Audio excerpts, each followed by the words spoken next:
All right, let's go ahead and pray. I need prayer. Almighty Father, we thank you for this day. We thank you for the opportunity to gather and study your word. Thank you for your many blessings. We thank you for the desire and the willingness to walk in obedience to you. Please help us, Father, as we study your word today to renew that desire to find an even firmer foundation and a better way to walk in obedience to you. Father, I pray that it would be your words and not mine, that the Spirit would illuminate the scriptures for us today. Please help the technology to work and not break, that it might be a blessing. We ask these things in the name of your Son, Yeshua. Amen. Okay. So we are continuing our journey through the Hall of Faith. We're still walking these halls. Man, I really would love to have like a huge museum like that. That'd be awesome. All right, so last week we talked about Abraham and the sacrifice. And we studied out how Yahweh hates human sacrifice, and human blood defiles his land and his sanctuary and his Sabbath. And we dug into the text and found out, and in Sunday school and church, we've been taught the wrong angle from this passage, that they've used this word Jehovah Jireh, can't speak already, Jehovah Jireh or Yahweh Yireh to mean the God who provides. But really, we looked at it, and even in Hebrew, it means sees, the God who sees. And we saw that in the Septuagint, when it's translated, it says Yahweh saw, and it says because Yahweh appeared on the mountain, rather than he was provided. And really what it was, as we started to dig into it, is the fact that we had it at the wrong angle. And we were, instead of looking at the idea that the sacrifice was provided for, that's not the crux of the passage. The crux of the passage is that he was obedient. Obedience. It always seems to come back to that, doesn't it? So, today, we're going to hit another controversial passage. And similar to how we taught about Sarah, and how, remember, everybody taught about Sarah that she was not a righteous woman, and she was kind of a coward and kind of a jerk and all this stuff. But as we dug into the text, we realized that everything she did, she acted in faith. Everything we see that she did. I'm not saying she was perfect, but everything we see in the text was actually acted out in faith and in righteousness. So we're going to look at it again today, another one of those controversial areas. But one of the things that I want you to think about in the back of your head is the idea of a blind spot. What is a blind spot to you? You can't see. Or you can't see? What do you think about? Truck on the road. Concept of Concept of a weakness. A weakness? Spot you can't see. Yeah. So we've talked about this before, the idea that everybody has a blind spot. Including myself. And that it seems to be there's places we just can't see. And we don't notice it.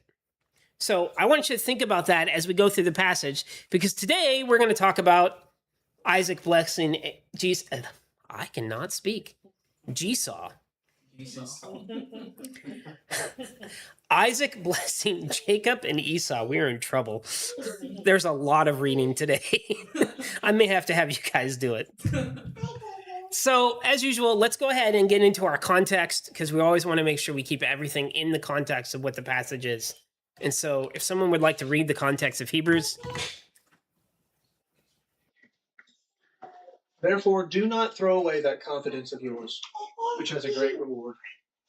For you have need of endurance, so that when you have done the will of God, you may receive the promise. For yet in a little while, he who is coming will come, and will not delay. But my righteous one shall live by faith, and if he shrinks back, my soul has no pleasure in him. But we are not of those who shrink back to destruction, but of those who have faith to the preserving of the soul. Now faith is the foundation of things hoped for, the reproof of things not seen. For by it the men of old bore witness. By faith we understand that history was framed by the word of God, so that what is seen did not happen from things which are visible. By faith Abraham, when he was tested, offered up Isaac, and who had received the promises was offering up his only son to whom it was said, "In Isaac your seed shall be called." He considered that God is able to raise people from the dead, from which, figuratively speaking, he also received him back. By faith, Isaac blessed Jacob and Esau, even regarding things to come. Thank you. I shortened our context a little bit because as we go through Hebrews, we're going to end up reading the entire Hebrews 11. So I want to keep the opening part because remember, that's what this is all about. It's talking about that enduring faith and talking about that we have this foundation that in the scriptures, we believe it happened because it's in the scriptures. And then here are these examples of the enduring faith. So today's verse, the only thing we're hitting is Hebrews 11:20. By faith, Isaac blessed Jacob and Esau, even regarding things to come. Seems pretty simple. But we always want to test out and see if it's a true statement or not. Is Hebrews being truthful? Does it match scripture? Does it match other places? So let's go to Genesis and dive in to the account of Jacob and Esau and Isaac blessing them.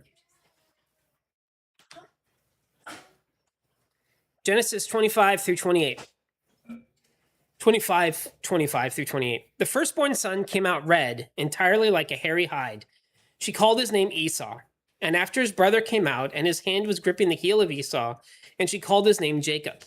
Isaac was 60 years old when Rebekah brought them forth. The boys grew up, and Esau was an outdoor person who knew how to hunt. Jacob was a simple person living at home. Isaac loved Esau because his hunting was meat for him. Rebekah loved Jacob. Jacob boiled stew, and Esau came from the field empty-handed. And Esau said to Jacob, "Give me a taste from this red stew, because I am empty-handed." Because of this, his name was called Edom. Jacob said to Esau, "Give me today your birthright for me." Esau said, "Look, I'm going to die. What good are these birthrights to me?" And Jacob said to him, "Swear to me today." And he swore to him, and Esau gave his birthrights to Jacob. Jacob gave Esau bread and lentil stew, and he ate and drank. And having stood up, he departed. So Esau despised his birthrights. Esau was 40 years old, and he took a woman, Jehudi, daughter of Beeri the Hittite, and Basemath, daughter of Elon the Hivite, and they were quarreling with Isaac and Rebekah. So, I meant to stop here. What are some first observations from the passage? What do we see about Jacob and Esau? Some empty spots. Empty spots. Because what it seems like is he traded his birthright for some stew. But he says something important in it, which is, "I am going to die." Mm-hmm. From what? We will dig into that. All right. But that's a good observation. What about this passage? Just describing Jacob and Esau and being born. What do we learn about them? What are our observations? Came out red and hairy. What else? Well, I guess I'm more of a maybe biologist. I can't say the word. Anyway, if they are not fraternal, then how would he be able to grip the heel because they wouldn't be in the same sack? That's a good point. I've Um, never thought about that. sorry, I told you. What? That never crossed my I mean, I'm going to use that in the debate. Well, So. if one's red, You used it? No, I said I am going to use that in the debate now. That's actually That's going in the great ball. point. So are you saying that would entail well, but to me, that they're They're identical? separate sacks, that they're very different. Like they started out as being very different. If they don't have to be identical and in the same sack, but that much difference to me means that they are in the same. Like, are they identical? Are they fraternal? And if they don't look alike, then they're not identical, which means there should be two sacks. And if there's two sacks, then how was Jacob able to grab Esau? Yeah, what are the chances they both break at the same time? I mean, possibly, but I love this. This is great. Yeah, I can see why once he's in the debate now. See what I'm saying? Yeah. All right. Let's oh, sorry, go ahead. She just cooked. So, but the only thing she realized how much she just cooked just now. I've actually got stuff in here to back that up. Seriously? Yeah. Oh, I'm about Not from that angle. Yeah. I'm not thinking that angle, but To me, we're it's gonna just- look at it. It's just very unique how, in my opinion, just that act of gripping is very symbolic, in my opinion, of like second-born chasing after the firstborn. Okay. That, and then Yeah. just being very different, like one's red, one's not. And why was that so important to them? Like if you've got like a hairy hide, you stand out. Yeah. So how would you describe Jacob from this passage? Or clinging on. Okay. What else do you see in here? Because it gives a comparison of who Esau and Jacob are. How would you describe? The simple person part. Esau was a hunter. Esau was a hunter. Jacob was probably more reserved, more quiet, more relaxed. Jacob kind of seems like a sissy. Yeah, he seemed like a little sissy man. I rock with Kelly on that one. Imagine being called, yeah, Bryce is a simple person.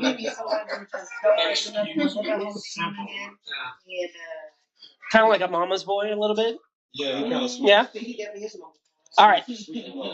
What does it say about the parents? I'm not asking for interpretations. What does it actually say about the parents? Isaac loved Esau, Rebekah. All right. They had favorites. Why did Isaac love Esau? A lot of hunting. Firstborn, man's He man. provided him meat. Yeah, he was a good hunter. So he provided. Because he provided him meat. Hold on to that. How old was Isaac when Jacob and Esau were born? 60. All right. On to the next one. The birthright. What do we see about this? What's our first impressions of the passage about the birthright? What happened? Esau, almost like Esau's a little dramatic. So either something bad happened, like you say, like something else that we don't know in the story, or he's a little dramatic. I'm like, I'm gonna die. I'm so hungry. I need some food. Please. Hungry, I'm only give you my birthday. Maybe he didn't really think it was much. Like he didn't really think that's what he was doing, Or he he took it waited. serious. Or he waited all the way to death to even ask his brother. It does say he despised it, so it must not have been worth it. Yeah. The way that the narrator. Yeah. He also, it says he came back empty-handed. He probably didn't want to. He's probably out there for a long time. He was probably out there hunting and came back empty-handed. I didn't think about They that. have Walmarts back then. So. Yeah. He said something that's not in the story. Like, it's like, why would you not just give your brother some food and stay here? That is not. So what do we think of Jacob from this passage? He's cunning. He's cunning. Sleazy, Swindler. swindler, What about Esau? He's like a go-getter. dramatic. I did. Dramatic. Go-getter. All right. Let's keep reading. Like he's just going by like his instincts and senses. Like I'm just hungry as want. I don't care about my birthright. Whereas Jacob is like he understands more the value of it. Could be. So.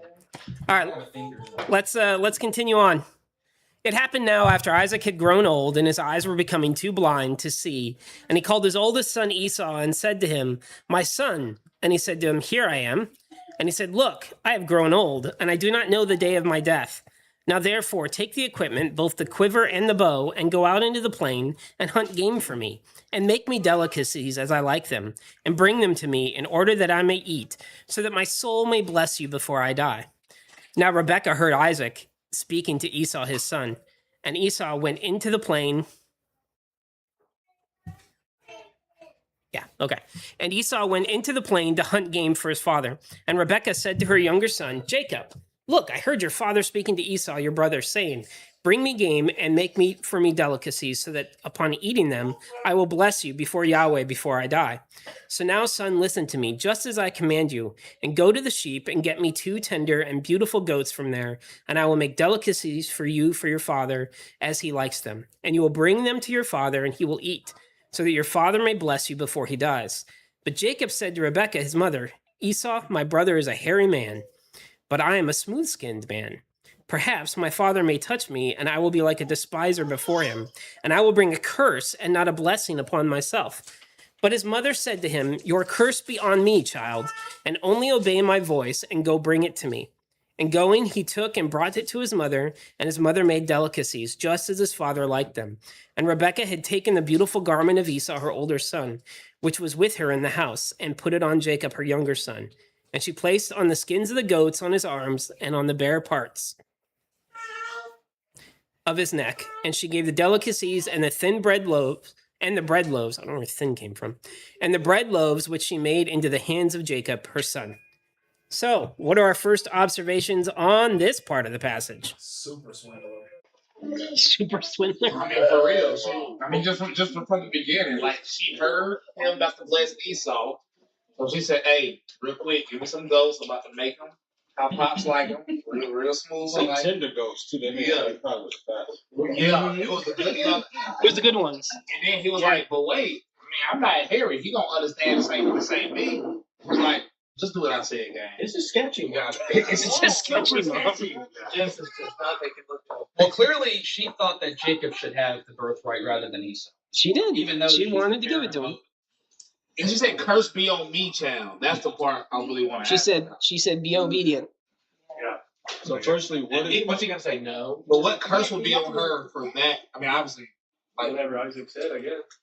Yeah. Yeah. what does the birthright do for him in that time though? Like, what does that even? Oh, the birthright's everything. It's inheritance. It's leading the household. The household number wasn't like this, like my house. Like it was like a plantation. So Yeah. it's on you. You do what I say, kind of. Yeah. Yeah. And so it's You're gonna be in charge of it. it's turning it over. Yeah. Now, is it right to say that, like, since Esau was technically the firstborn, right? He was firstborn. So that means it's not. It may not just be a matter of he loses everything, but he's losing like the double portion. Is that correct, or something into that? Second Maybe. one, though. I don't know. There's definitely something different. So what do you think about Jacob after this passage? What's your opinion of him? What if my mom was Poor guy. Mama's boy. Yes, It's sketchy. He at least tried to Oh, have Jacob. Jacob. He did have some complaints about it, and Saul said, "Hey, this would be a curse on me." So he did Okay. have reservation about it. He wasn't just like, It's like, yeah, let's go. "Let's go." I mean, How old is he here? Is he married? No, he's not married. No, they both. I have a timeline later. I don't remember how old he is. He's as old as Esau, minus how many minutes? Well, yeah, Esau. He's as old as Esau. I think it's like 60 when they were 32? born, and it said that, yeah, so it said he was old, so closer to 100, so 30 to 40. I think he's 90 to 32. 100, so he's 30 to Oh 40. no, we get one where he goes to. No, he's 40, isn't he? Yeah. He's 40. oh, so he grown. He's grown. He's a grown man. But his brother's married at this point? Yes. To two Hittite and Hivites. Son of Elon, Yeah, we'll get there. daughter of Elon. What about Rebekah? What do you think about Rebekah after this passage? She, I mean, we already don't like her because of the idol she stole. That's Rachel. Oh, is it? Okay. Yeah, that's her. That's Jacob's wife. All right. What do we think about Isaac after this passage? That's the guy who said poor guy. Poor guy. Poor guy, yeah. Yeah, I feel bad. I don't like it that they're He's blind, doesn't know what's going on. Okay. He's about to bless his unrighteous son. You don't like the playing favorites? No wonder he's blind. All right, let's continue on with the passage. Are you the favorite in your family? Oh. So you're okay with that? We got a long way to go. All right. And he carried them to his father and said, "My father." Then he said, "Look, it is I. Who are you, child?" And his son Jacob said to his father, "I am Esau, your firstborn. I've done just as you told me. After rising, sit and eat my game, so that your soul may bless me." Isaac said to his son, "What is this that you have found swiftly, O child?" He said, "That which Yahweh God delivered before me." And Isaac said to Jacob, "Approach me and let me touch you, child, to know if you are my son Esau or not." Jacob came near to Isaac, his father, and he touched him and said, "The voice is the voice of Jacob, but the hands are the hands of Esau." And he did not recognize him, for his hands were hairy, like the hands of Esau, his brother. And he blessed him. And he said, "You are my son Esau?" He said, "It is I." And he said, "Bring it to me, and I will eat from your game, child, in order that my soul may bless you." And he offered it to him, and he ate. And he brought him wine, and he drank. And Isaac his father said to him, "Approach me and kiss me, child." And after approaching him, he kissed him, and he smelled the scent of his garment. And he blessed him and said, "Look, the scent of my son is like the scent of an abundant field that Yahweh has blessed." And may God give to you from the dew of the heavens above and from the abundance of the earth and a multitude of grain and wine. And let nations serve you and rulers bow down to you and become Lord to your brother. And the sons of your father will worship you. The one who curses you is even more accursed. The one who blesses you has been blessed. He flat out stole that. Ain't no question about it. He stole it. I didn't realize he said he literally lied several times. Like, no question about it. Yeah. Yeah. So what do we think about Isaac now? Poor guy. Poor guy. What do we think about Jacob? Not a fan of Jacob. Listen to him. He had reservations at one point, but right here he all in. I was a better parent. What blessing is given? The firstborn blessing, right? The firstborn blessing? Brothers. You'll rule your brothers, yeah. A curse upon those who curse you, bless those. So it's not. Sorry, it's No, you're good. similar. So, You know what does cross my mind in this moment? what? You said, I am Esau, your firstborn. Will we forget that his hand come out first the whole time? I haven't found it in the text. Have you not found that in the text where his hand comes out and they put the wrap and all that? That was that the Scratch that, I'll dig into it. Yeah. I think it's the other siblings. Because I thought about that when I first started studying, but in all the passages I've read, it's not there. the other set of twins. Not Ephraim and Manasseh, they're not twins. You tie it.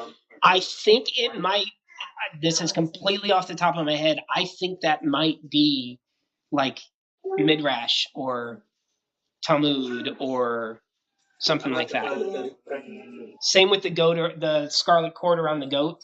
That one I know comes from those. Yeah, that's not in the Torah at all. Or in Is it Tamar's? Tamar's children. Okay. I was gonna say because it's not this one. And I'm thinking of the thread from the goat because I know that one. Yeah, comes that from. one's straight Okay. from the Talmud. Correct what I said. So it's a different set of twins. So no, he did not come out first. I thought about that when I was going through it. Good call. Julia was one set of twins. Yeah. So did Isaac bless Jacob in faith? In his faith. He trusted what he said. Yeah, he had faith. Did he? What do you mean by blessing and faith? Just what our passage said. Isaac blessed Esau and Jacob in faith. Or by faith, Isaac blessed Jacob and Esau. He's trusting the father that whatever he said was going to happen. Okay. That's why they did come to pass that way. You don't think he blessed him in deception? From Isaac's perspective? Not from Isaac, just in general. Is this situation Isaac blessing Jacob in faith? No, Is he blessing Jacob in faith? no. In a literal sense, But he's not. But he is not blessing Jacob. No. not from his mouth. He's blessing Esau. He's blessing. All right, so let's go on. And this thing happened after Isaac ceased blessing Jacob his son, and this happened as Jacob came out from before Isaac his father. Esau his brother came in from his hunting, and he also made delicacies and brought them to his father and said to his father, "Let my father get up and eat the game of my son, of his son, and so that your soul may bless me." And his father Isaac said to him, "Who are you?" He said, "I am your firstborn, Esau." Isaac was amazed with very great amazement and said, "Who then was the one who hunted game for me and brought it into me? And I ate from everything before you entered, and I blessed him, and may he be blessed." It happened when Esau heard the words of Isaac, his father, Esau cried out with a very great and bitter cry and said, "Bless me now also, father." He said to him, "When your brother came with deceit, he took your blessing." And he said, "His name was rightly called Jacob, for he has outwitted me now this second time. He has taken my birthright, and now he has taken my blessing." And Esau said to his father, "Did you not leave me a blessing, father?"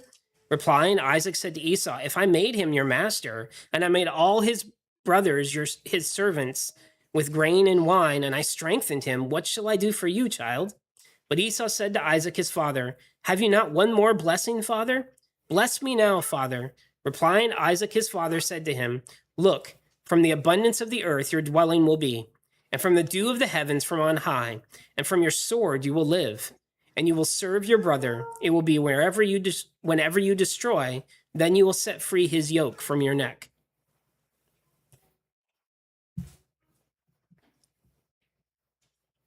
So, what happened on this one? Before we move on, if he already got in full consent of Esau the birthright given to Jacob, would that not include the blessing from the father first? Hold on to that thought. I guess I don't understand the whole blessing. Like, why not bless the other kid too?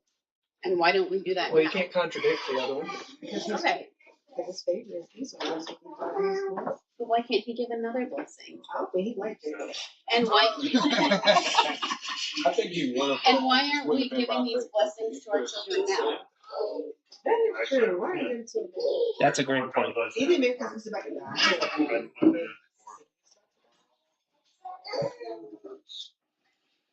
That's a good point. That's good questions. What do we think about Isaac? I'm not ignoring that question. We'll actually dive into that a little bit. He did already give the main blessing to one other person, albeit it is. I think he's just dealing the hands that he was dealt. He said, he acknowledged that Jacob tricked him with deceit. Mm-hmm. Or Esau said it. What do we think about Esau? First time you said it. Well, on one end, he already didn't care about his birthright anyway. So it's almost like life kind of played out according to what he said initially. Like in one sense, I do feel sympathy for him, but the other end, it's like it says he despises his birthright. Only a piece So now he's caring about it now that it's actually gone, but he despises it in the first place. Okay. So it's kind of like be careful about what you say, careful about what you do, because you may get the consequences of that. That's what I take away from this personally. What was the blessing? Inheritance and rulership. Rolling Seems over like. here, not just the inheritance, but rolling over your siblings. No, what was the blessing Esau? Oh. What blessing did Isaac give to Esau? Abundance of the earth, your dwelling will be near the heavens on high. He's going to live by the sword and serve his brother. Life's going to be rough for you. Wasn't quite a blessing, was it? Just the aftermath of what Jacob got. Did Isaac bless Esau in faith? I think so, because it seems like the implication seems to be if he serves his brother, it's going to be okay. Okay. That's what I kind of get from them. That's the way it's worded. The translation is accurate and all that. All right, let's look at the aftermath. And Esau was angry with Jacob because of the blessing which his father blessed him. So Esau said in his mind, "May the days of my father's mourning come soon, so I can kill Jacob, my brother." The words of Esau, her older son, were reported to Rebekah, and she sent and... That's interesting. So Esau said in his mind, "May the days of my father's mourning come soon, so I can kill my brother Jacob." The words of Esau, her older son, were reported to Rebekah. That or he didn't say it in his head. Remember the one time when it says he prayed in his mind? Sorry, random thought. All right, the words of Esau, her older son, were reported to Rebekah. It could be an angel. And she sent and called Jacob, her younger son, and said to him, "Look, Esau, your brother, threatens you to kill you. So now, child, listen to my voice, get up and escape to Mesopotamia, to Laban my brother, and to Haran, and live with him some days until the wrath and anger of your brother are averted from you, and he forgets what you have done to him. And after sending you away, I will summon you from there, lest I become childless from the two of you in one day." Rebekah said to Isaac, "I am weary because of the daughters of the sons of Heth. If Jacob takes a woman from the daughters of this land, why do I live?" Isaac summoned Jacob and blessed him and charged him, saying, "You shall not take a woman from the daughters of Canaan. Get up and escape to Mesopotamia of Syria, to the house of Bethuel, the father of your mother, and take a woman for yourself from there, from the daughters of Laban, the brother of your mother. May my God bless you, and may he increase you, and may he multiply you, and you will become a gathering of nations, and may he give you the blessing of Abraham, your father, to you and to your offspring after you, and to inherit the land of your sojourning, which God has given to you." So this is our last set of first observations. What happened? Like Isaac has fully accepted that he gave Jacob the blessing at this point. Yep. And Esau's plotting murder. It actually says when Isaac is talking to Esau, I caught it when I was reading it this time. It says, I gave the blessing to Jacob, and may he be blessed. Like he doubles down before he blesses Esau. So yeah, that's a good point. What do we think about Isaac? What's our opinion of Isaac now? Isaac, after deciding to send him away, that's what this part was the deciding to send him away and not marry from other people. So he's at least trying to be faithful in the rich there to not marry women of other nations. I kind of read it that Rebekah first said to go there. So I'm wondering if she went and talked to Isaac and convinced him, oh, we should send him away to here. Well, it says it. I found right that they both said Rachel was going to send him away to run away from Esau, and then coincidentally, Isaac also had the same idea to send him to the same location. Okay, yeah. So it seems like because that's where their nation is. Yeah, that's the only place they got. Yeah, but Rebekah initially thought to get away from Esau to go do it, and then Isaac would send him to the exact same location. Seems a little. I kind of wonder if Rebekah already being a little bit of a manipulator. Yeah, that different word, but anyways, yeah, that she's kind of putting that into you convince Isaac to send him to the same place. I know that's reading into it, but what we know about Rebekah, I wouldn't put it past her. Rebekah not in the Hall of Faith, is she? Is Sarah the only woman? No, Rahab. Yeah. Sarah and Rahab. Yeah, we're gonna have fun with that one. So what do we think about you? Well, we obviously know what we think about Rebekah. What do we think about Esau? He's angry. Angry. He's living up to his blessing/curse from Isaac. There you go. He's already turned to the sword. Living by the sword won't become his brother. Yeah, that's true. That's a good point. What do we think about Jacob? Still soft. He's just taking it all in. What was the blessing that was given this time? The end here.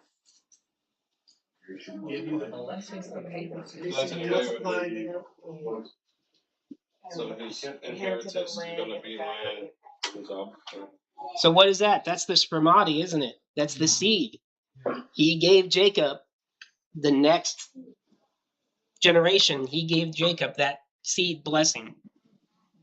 So this is our account of what Genesis. But there's something that really nagged me as I was studying this, because we've heard this story as kids. Those of us who grew up in church, we know this story really well. But it's something really nagging me. Because it says, by faith, Isaac blessed Jacob and Esau. It just doesn't seem like he did all that by faith. Why would this be an example of enduring faith in the Hall of Faith? You don't get tricked into faith. You don't get tricked into faith. That's right. So, does this passage sound like he did it in faith? So we're really left with three choices. One, Hebrew is false, which is a choice. The other, Hebrews is true, and we just don't understand what it's talking about, and we accept it. That's a choice too, and I'm not saying it's an invalid choice. Or the other choice is Hebrews is true, and we need to dig deeper. You know me. We're going to dig deeper. So, let's start with this question. Who seems to be the better of the parents? Isaac. Why? He gives more commands and says what he needs to say to get the kids to do stuff. Okay. And I actually think it's righteous to accept what he did and not stand by his word. Stand by his word and not go back on it, even when Esau was begging for a blessing. He doubled down. He's consistent. Okay, yeah. Consistent character. Yeah, that's really. Who's the better of the brothers? It seems in this case Esau, but in other places Esau was called different names. So why does Esau seem the better of the brothers in the passage we just read? Well, I wouldn't say better. I just don't think that's a deceiver. He sold his birthright Yeah, like he didn't want it until it was time to want it. You know what I'm saying? So I ain't gonna call him a good person, but he ain't come up with a whole scheme.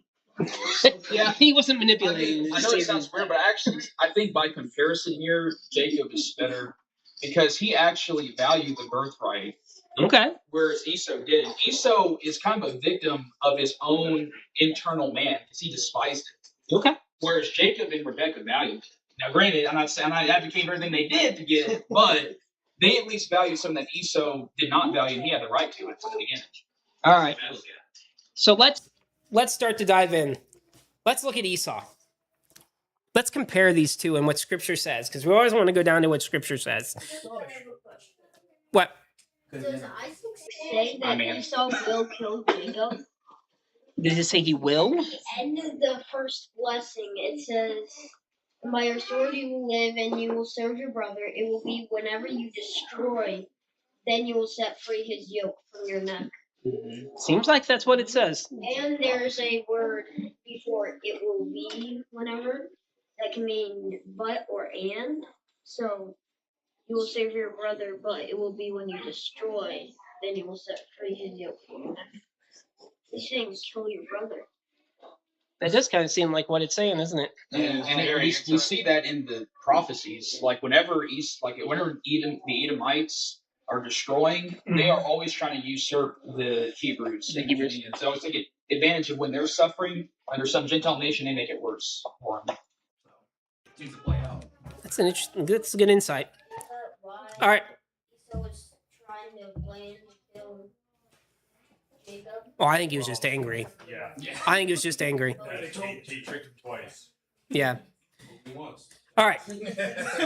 So Genesis 25 says the firstborn son came out red, entirely like a hairy hide. She called his name Esau.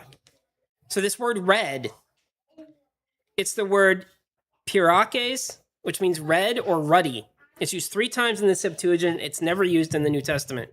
And the root word is fire. So think like fire red. But let's look at, so what do we normally say? It says we think he has red hair, right?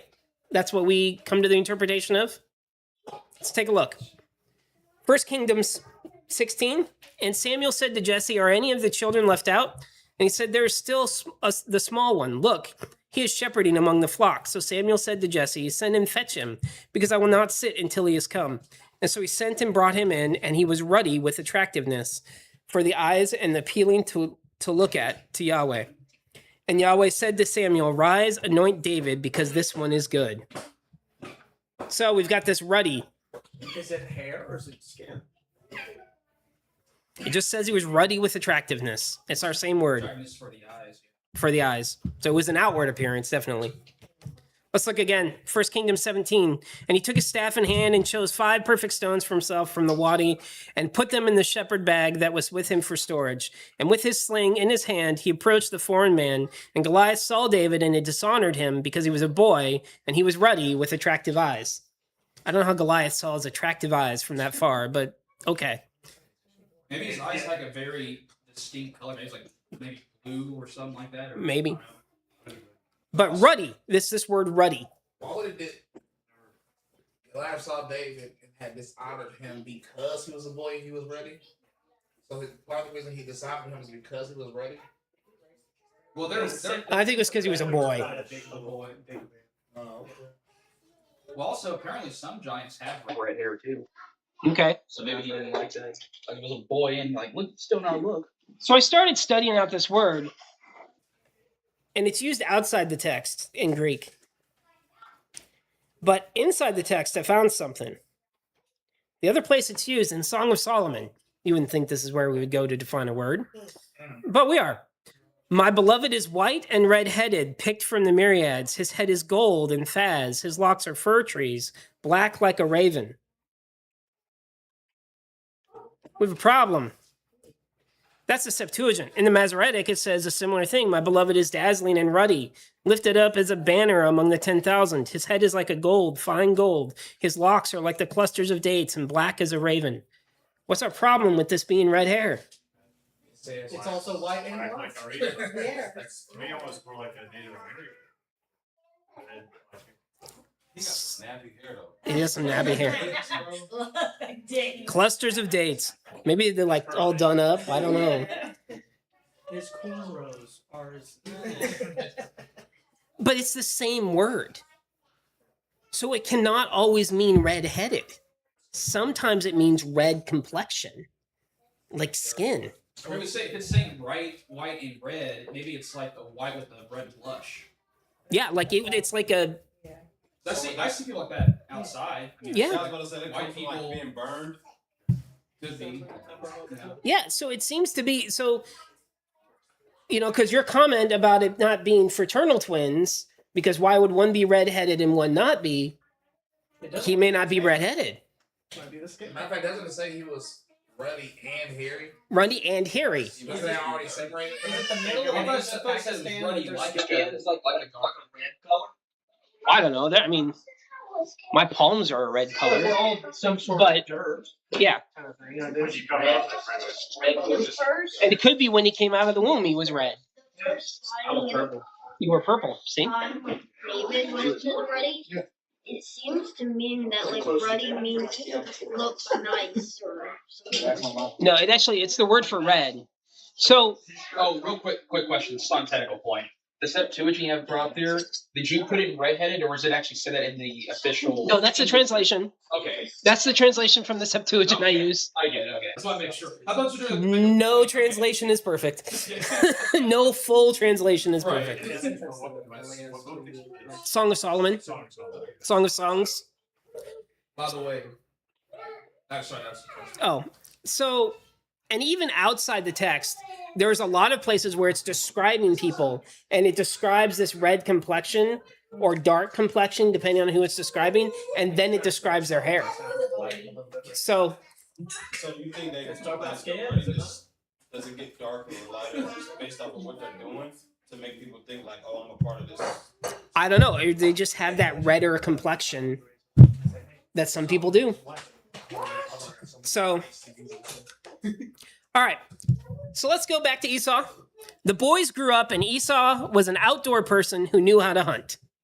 How about this word, outdoor person? What's it make you think of? As an explorer, hunter. Yeah. Like this guy? Yeah. But it's kind of funny because I mean they technically all are outdoor at that time, but Well, yeah. they just don't actively go seeking like the hunters or the ones who have actual responsibility to see. Or maybe Esau's like an outdoor cat. Outdoor cats live outside, then they come in whenever they were hungry. Okay. Like he a Boy Scout. He was healed outside. I don't think Esau had that. He didn't have all the gear, no. It might be the difference in like. Just to make that clear. Remember the Egyptians thought it was. No, this is the better picture of him, I think. There you go. But this is what I think of. Yeah, other than the haircut. A bow and some sharp. Yeah. But the Egyptians thought it abhorrent to be shepherds. Right. That might be the concept that Jacob was at home, is he had home duties where he farming, husbandry, that kind of Okay. stuff.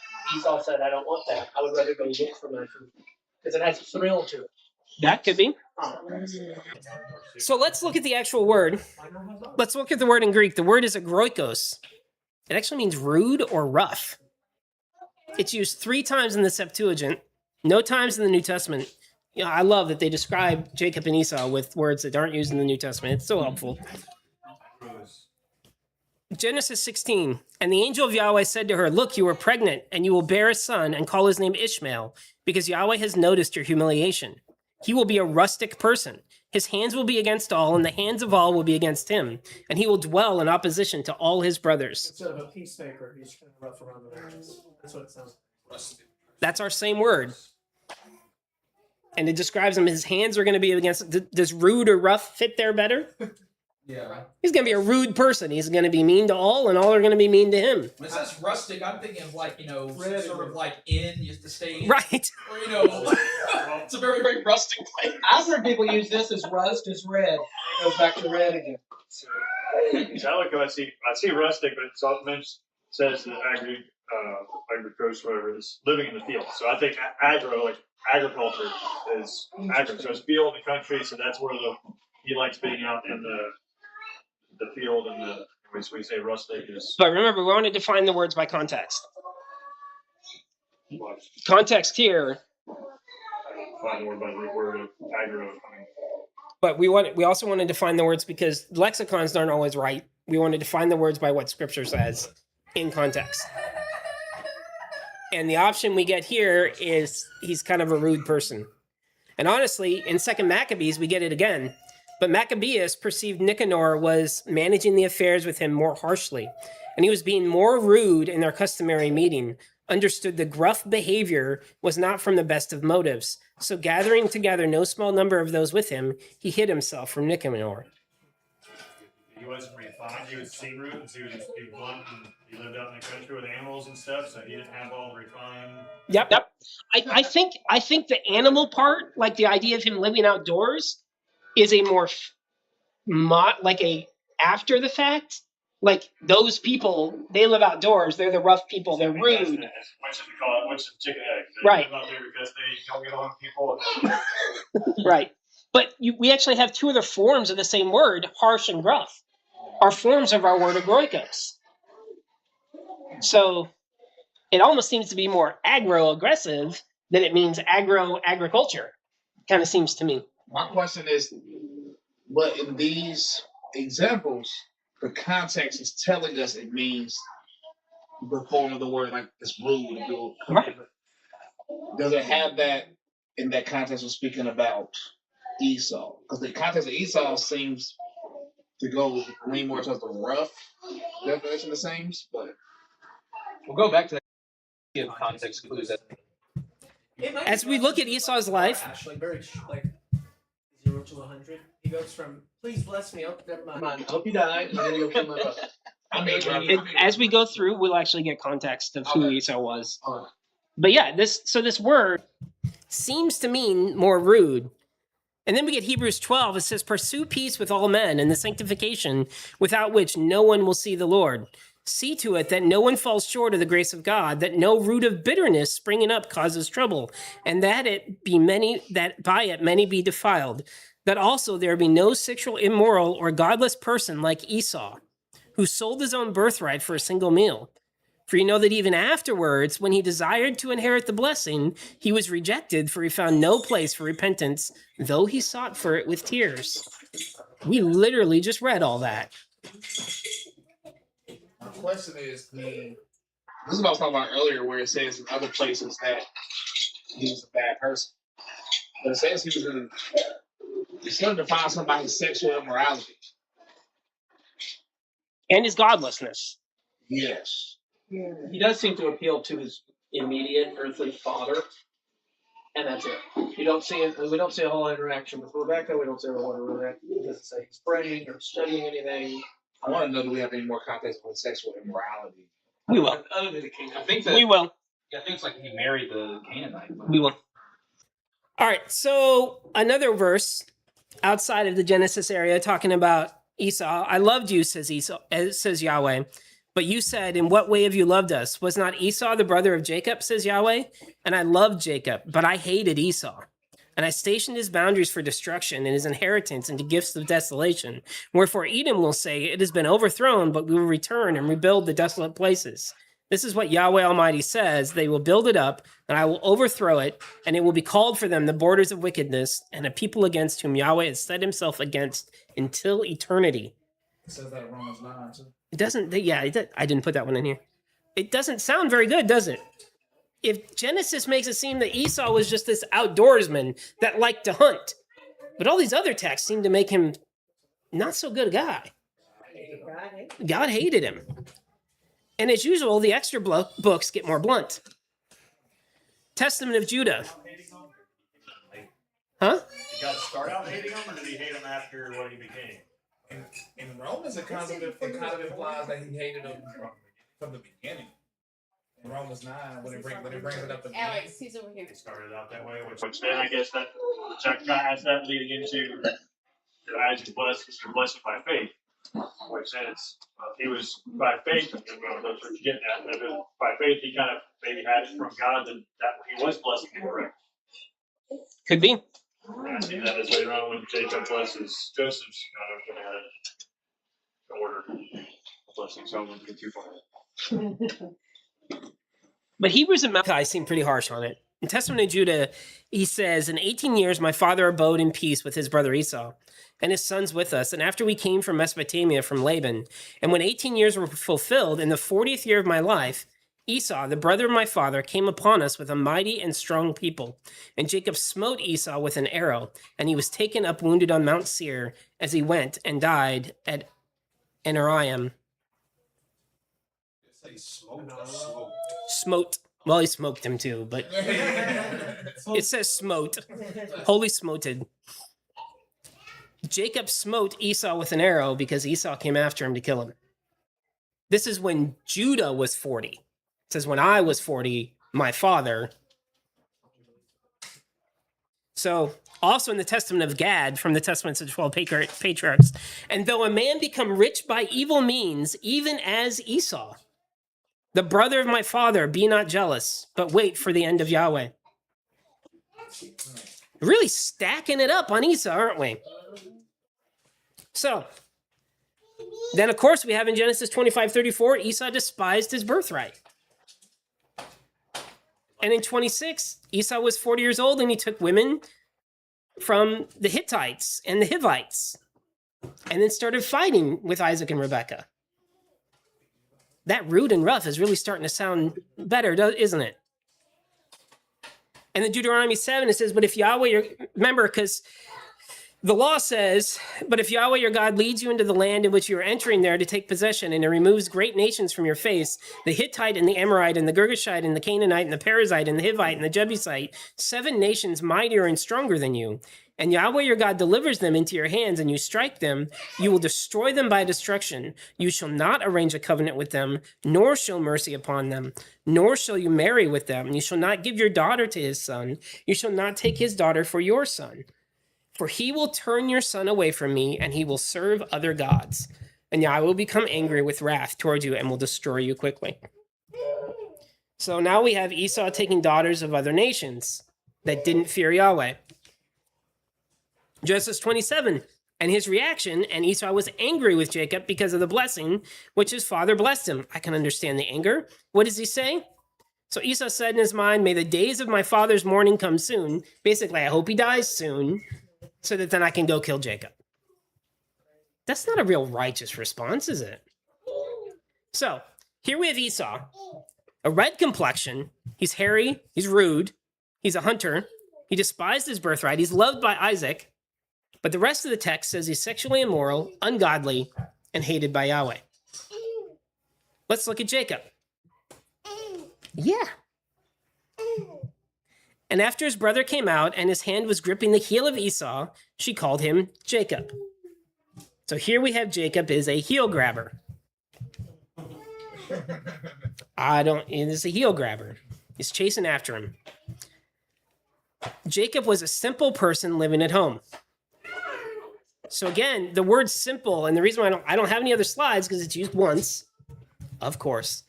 The word simple is aplastos. And the lexicon says it means simple, natural, or unaffected. Almost seems like he's just chill. Let's see what else we learned about Jacob. Jacob in 25, Jacob said to him, swear to me today, and swore to him, and Esau gave his birthright to Jacob. So Jacob gave Esau bread and lentil stew, and he ate and drank, and having stood up, he departed. So Esau despised his birthright. Jacob better. He was at home all the time, so he probably could have helped. Could be. With all kinds of stuff in the house. Could be.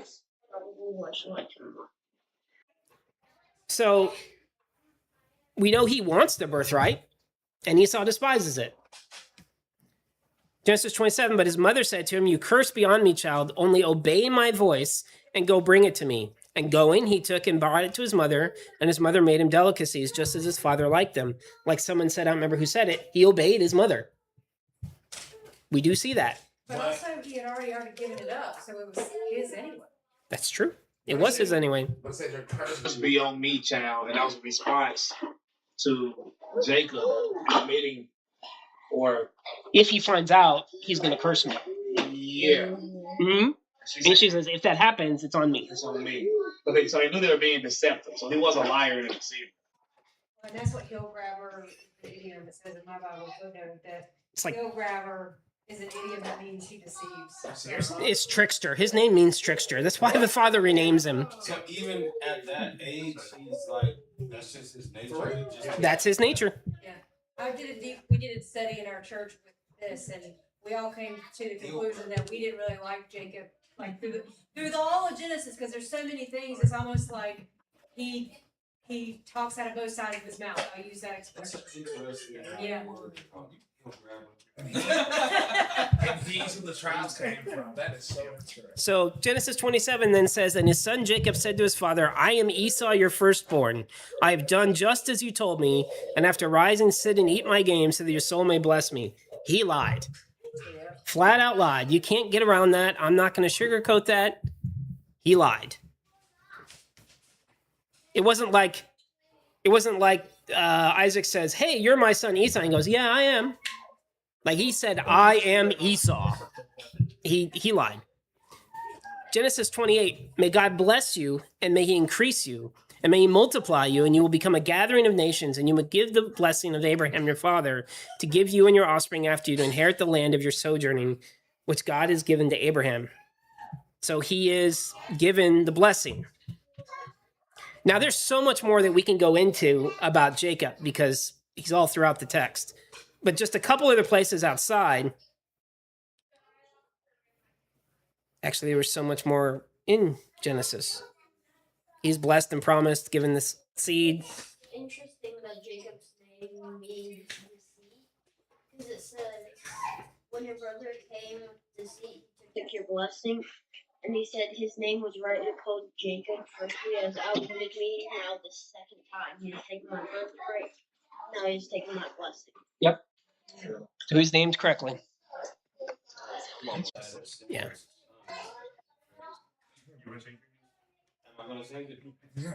So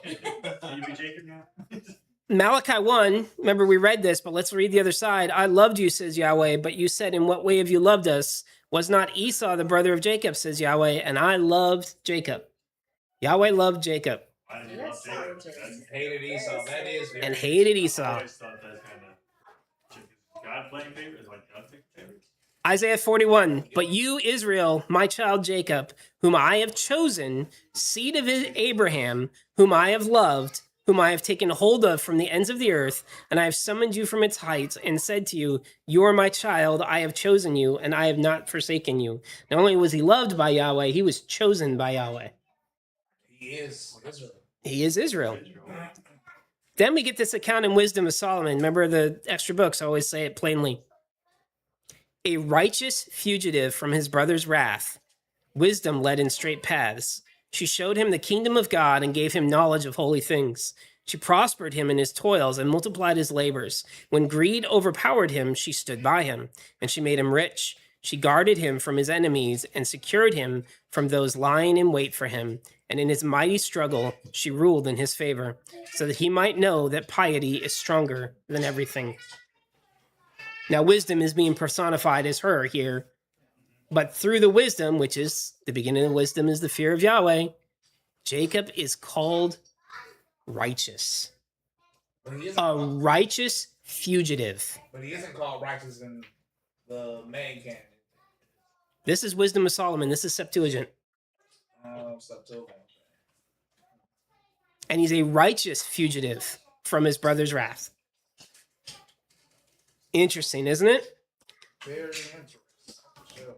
So, Jacob, he's a heel grabber, deceiver. He's simple. He lived at home. He bought his birthright, obedient to his mother, deceived his father to receive the blessing. And then the rest of the text, though, says he is blessed, chosen, and loved by Yahweh. He's the continued seed of Abraham and Isaac, and he's righteous. So let's compare the two of them that we've seen thus far. It's better to be a heel grabber. Does the examples from the text match the rest of what we read in Genesis? Do we get the same sense of what is going on? Neither Jacob nor Esau look very good, do they? Jacob is called righteous. Why would Yahweh choose him as continued seed?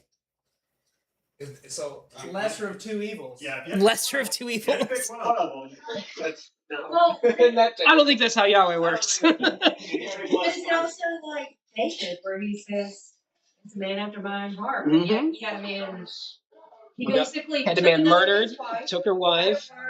all these things. He didn't call David that after. So David was only called that before. He wasn't called a man after God's own heart once he was in sin. But God still blessed him afterwards. He did still bless him. After punishing him. Yeah, he got consequences. Jacob has been chosen after he was a pilgrim. So is that not a sin? But To Jacob thing is confusing me. David thing don't confuse me. The only They thing repent. that's All right. bad about Jacob is that he deceived, but he deceived because the father told him to, or he needed to. Mother, yeah, he was obedient to his mother by doing it. well, it was innate if it was happening. Let's keep digging because we still have quite a bit to get through here.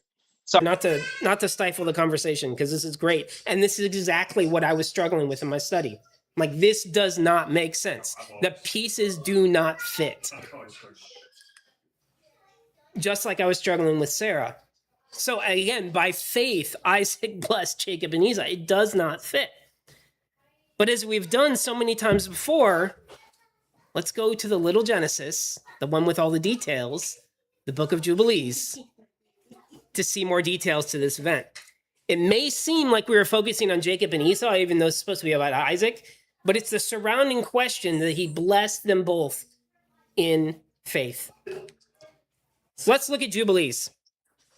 And in the 6th week, in the 2nd year thereof, Rebekah bare to Isaac 2 sons, Jacob and Esau. And Jacob was a smooth and upright man, and Esau was fierce, a man of the field, and hairy, and Jacob dwelt in tents.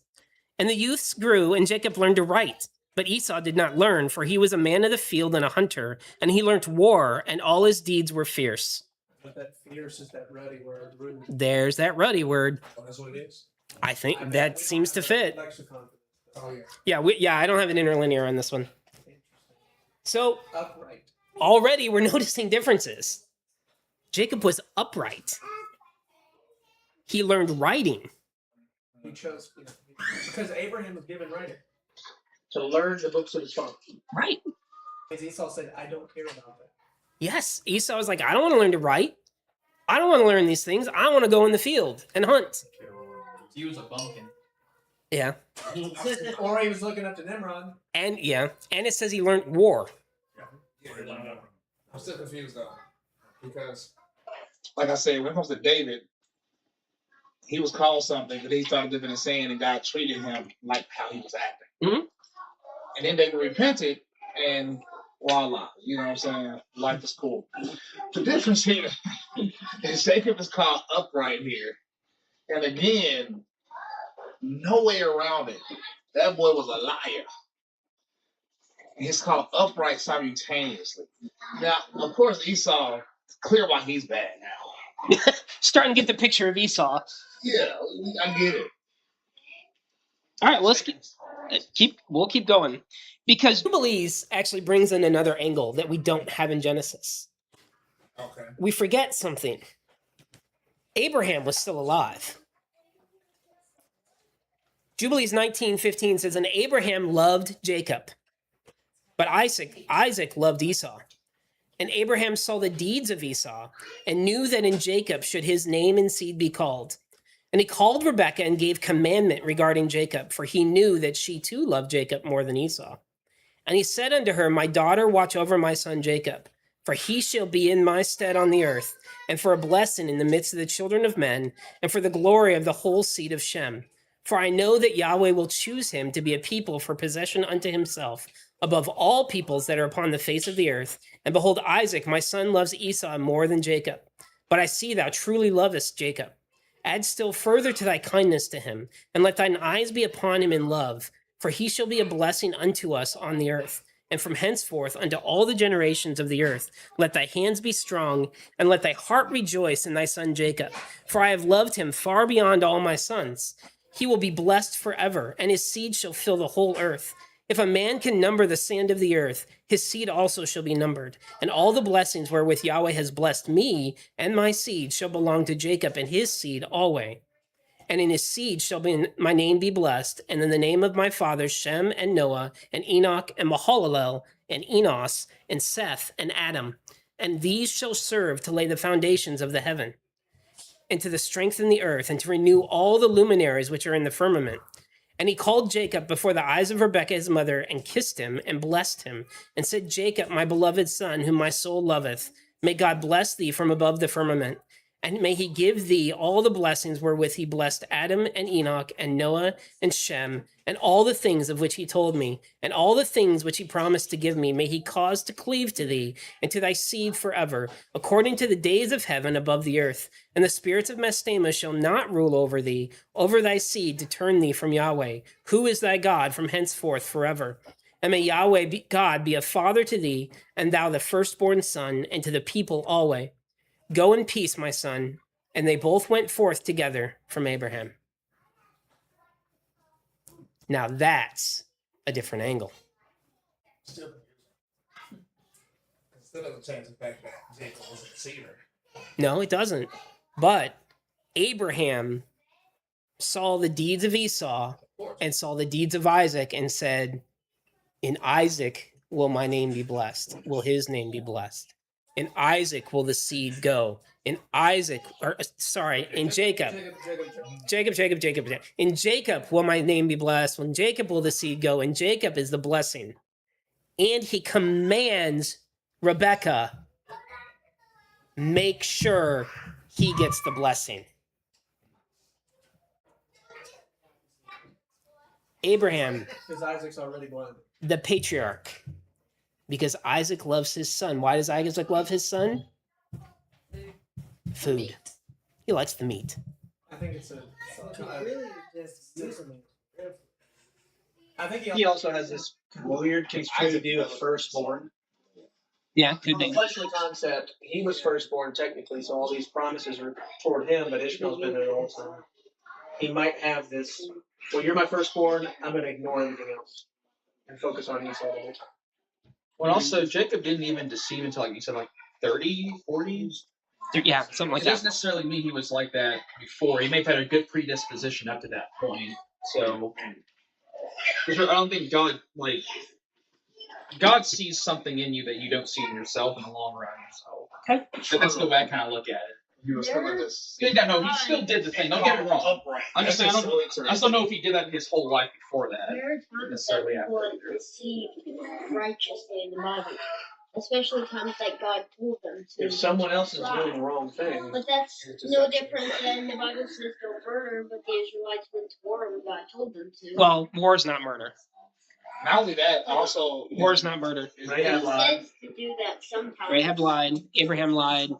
Isaac lied. He has said to kill somebody. Abraham always said he lied technically.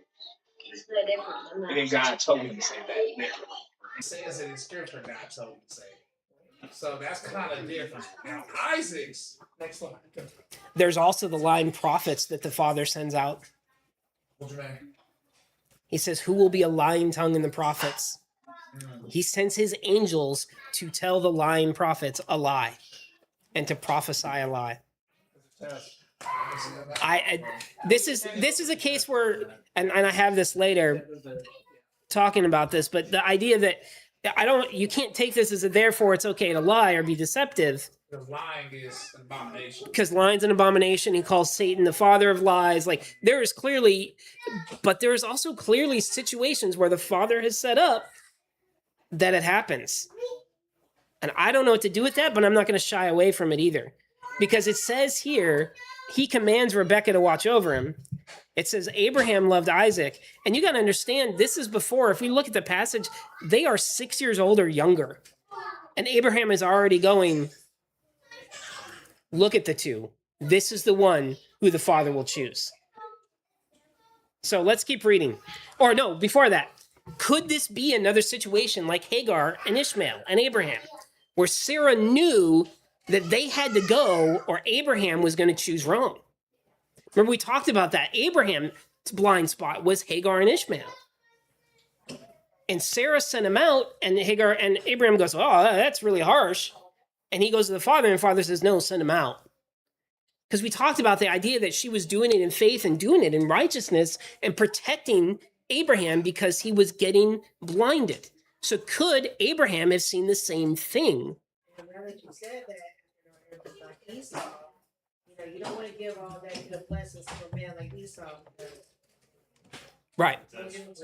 You don't want to give the blessing to him. I don't think it's the same though. I think there's a reason Sarah was in the hall of faith and I'm not saying Rebekah's blameless, but you can't dispute it. Could Abraham have seen the same thing and told Rebekah, "Hey, he's got a blind spot here. Remember him, remind him to follow the ways of Yahweh, and this is the one in whom his thing will be blessed." Because who is supposed to be blessed? The person following righteousness or the person following unrighteousness? So if Jacob is following righteousness, by the father's decree, who gets the blessing?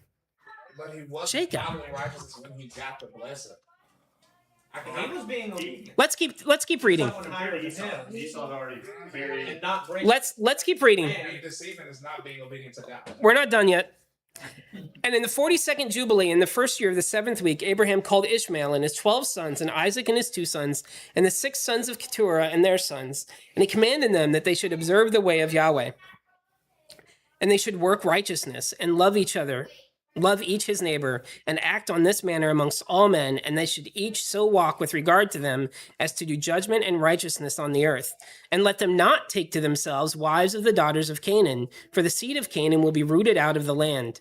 And he told them of the judgment of the giants and the judgment of Sodomites, and how they had been judged on account of their wickedness. And he had died on account of their fornication and uncleanness and mutual corruption through fornication. So Abraham calls everyone to his home, and he tells them, make sure you follow the ways of Yahweh. Notice the 2 sons come. Based on the 42nd Jubilee in the first year of the 7th week, they're 6 years old when they come to this. So the 2 sons come, and Abraham is telling his adult sons, their son, and Ishmael's sons, and Isaac and his 2 sons, and Keturah's sons and their sons. Big family reunion. That's a full 10. Yeah. Like 20? Is it 20 people? I counted 20. Nice. Torah's other sons and daughters.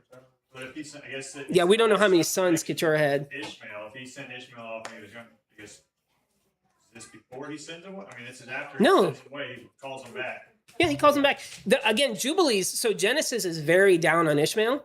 Jubilees shows that Ishmael was overall followed Yahweh. He came back for the feast. He came back to his father. He was not an unrighteous man. Because, we put down Ishmael. Oh, he's this terrible person. And of course, they talk about that's where Islam came from. But Jubilees doesn't say that. It actually says he seemed to be more of a righteous guy. But then not only that, he tells them, don't take wives from the daughters of Canaan. So remember this, that he commanded them not to give their sons to the women from Canaan. And it came to pass in the first week in the 44th Jubilee in the 2nd year, that is the year in which Abraham died, that Isaac and Ishmael came from the well of the oath to celebrate the Feast of Weeks. That is the feast of the first fruits of the harvest, to Abraham their father, and Abraham rejoiced because his 2 sons had come. Ishmael came for the feast. He came for Shavuot. So now in the R.H. Charles version, it flags when you're reading the text, and it doesn't copy over, but it flags where the manuscript is kind of garbled and they're not sure of what the word is. And the interesting thing is they're not sure of 1st, 44th, or 2nd. Because if it's the 44th Jubilee, that makes Abraham way more than 175. And it makes Jacob like 60. Which doesn't work. So I went back and calculated it, and I ran a timeline that if it actually said instead that it was the 42nd Jubilee in the 7th week, the 2nd year, which is literally a year after our previous one, the 42nd Jubilee in the first year of the 7th week, if this is the 2nd week of the 7th, or the second year of the seventh week of the 42nd Jubilee, we actually get a timeline like this. And so we see that Abraham dies, Jacob and Esau are 6. When Isaac goes down to Hebron and he says, hey, this isn't my wife, and that whole situation happens, Jacob and Esau are 27. When the famine strikes and Esau sells his birthright, Jacob and Esau are 34. When Isaac returns from Egypt, Jacob and Esau are 61, which matches. And then Rebekah says not to take wives from Canaan, which we're going to read at here in a minute. Jacob and Esau are 63, and Jacob in the text says he's 63. And then when the whole thing goes down with the blessing of Jacob and Esau are 68. They're not 20-year-olds. 68 when that whole thing goes down. So let's read on. Jubilees 22. And he called Jacob and said, my son, may the God of all bless thee. This is the year when Abraham died, and he called everybody to him. He called Jacob and said, my son Jacob, may the God of all bless thee and strengthen thee to do righteousness, and his will before him, and may he choose thee and thy seed, that ye may become a people, his inheritance according to his will always. And do thou, my son Jacob, draw near and kiss me. And drew near and kissed him. And he said, blessed be my son Jacob, and all the sons of God Most High unto all the ages. May God give unto thee a seed of righteousness. And some of thy sons may he sanctify in the midst of the whole earth. May nations serve thee, and all the nations bow themselves before thy seed. Be strong in the presence of men, and exercise authority over all the seed of Seth. Then thy ways and the ways of thy son will be justified, so they shall become a holy nation. May the Most High God give these all the blessings wherewith he has blessed me, and wherewith he blessed Noah and Adam, and may they rest on the sacred head of thy seed from generation to generation forever. And may he cleanse thee from all unrighteousness and impurity, that thou mayest be forgiven for all the transgressions which thou hast committed ignorantly. And may he strengthen thee and bless thee, and may thou inherit the whole earth. And may he renew his covenant with thee, that thou mayst be to him a nation for his inheritance for all ages, and that he may be to thee, thy seed, a God, in truth and righteousness throughout all the days of the earth. And do thou, my son Jacob, remember my words, and observe the commandments of Abraham thy father. Separate thyself from the nations, eat not with them, and do not according to their works, and become not their associate. For their works are unclean, and all their ways are a pollution, and an abomination and uncleanness. They offer their sacrifices to the dead, and they worship evil spirits. And they eat over the graves, and all their works are vanity and nothingness. They have no heart to understand, and their eyes do not see what their works are, and how they err in saying to a piece of wood, thou art my God, and to a stone, thou art my Lord, and thou art my deliverer. And they have no heart. And as for thee, my son Jacob, may the Most High God help thee, and the God of heaven bless thee, and remove thee from the uncleanness, and from all their error.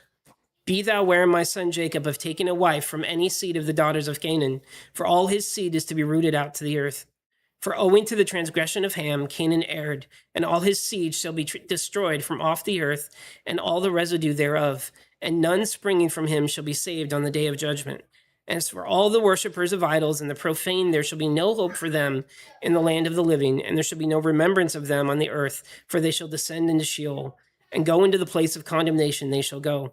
As the children of Sodom were taken away from the earth, so will all those who worship idols be taken away. Fear not, my son Jacob, and be not dismayed.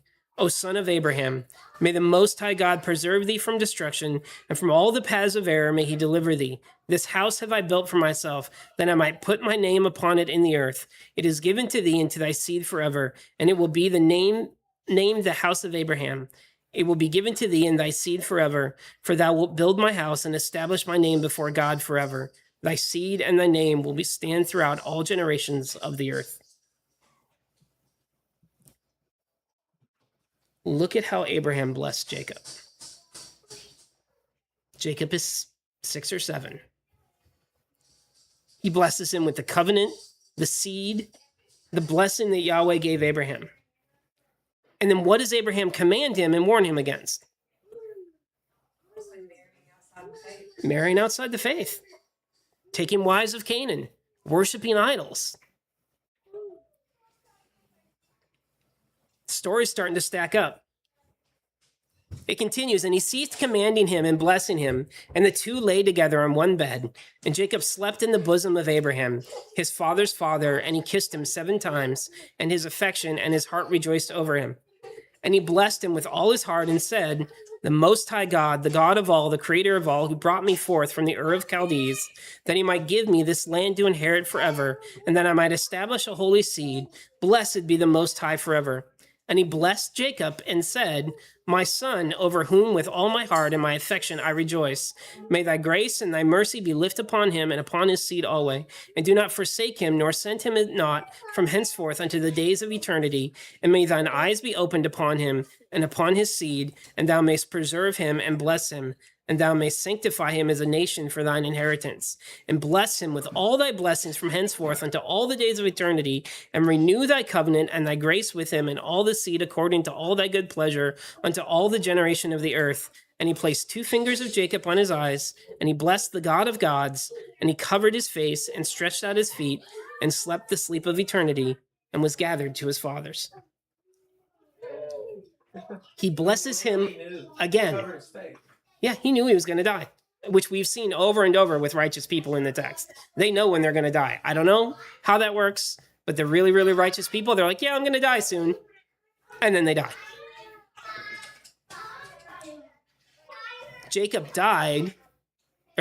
Abraham died with Jacob in his arms. He blessed him twice. So we skip a few chapters about the heavenly tablets and summing up Abraham's life. And then we get to Esau selling his birthright. So here we go in Jubilees with Esau selling his birthright.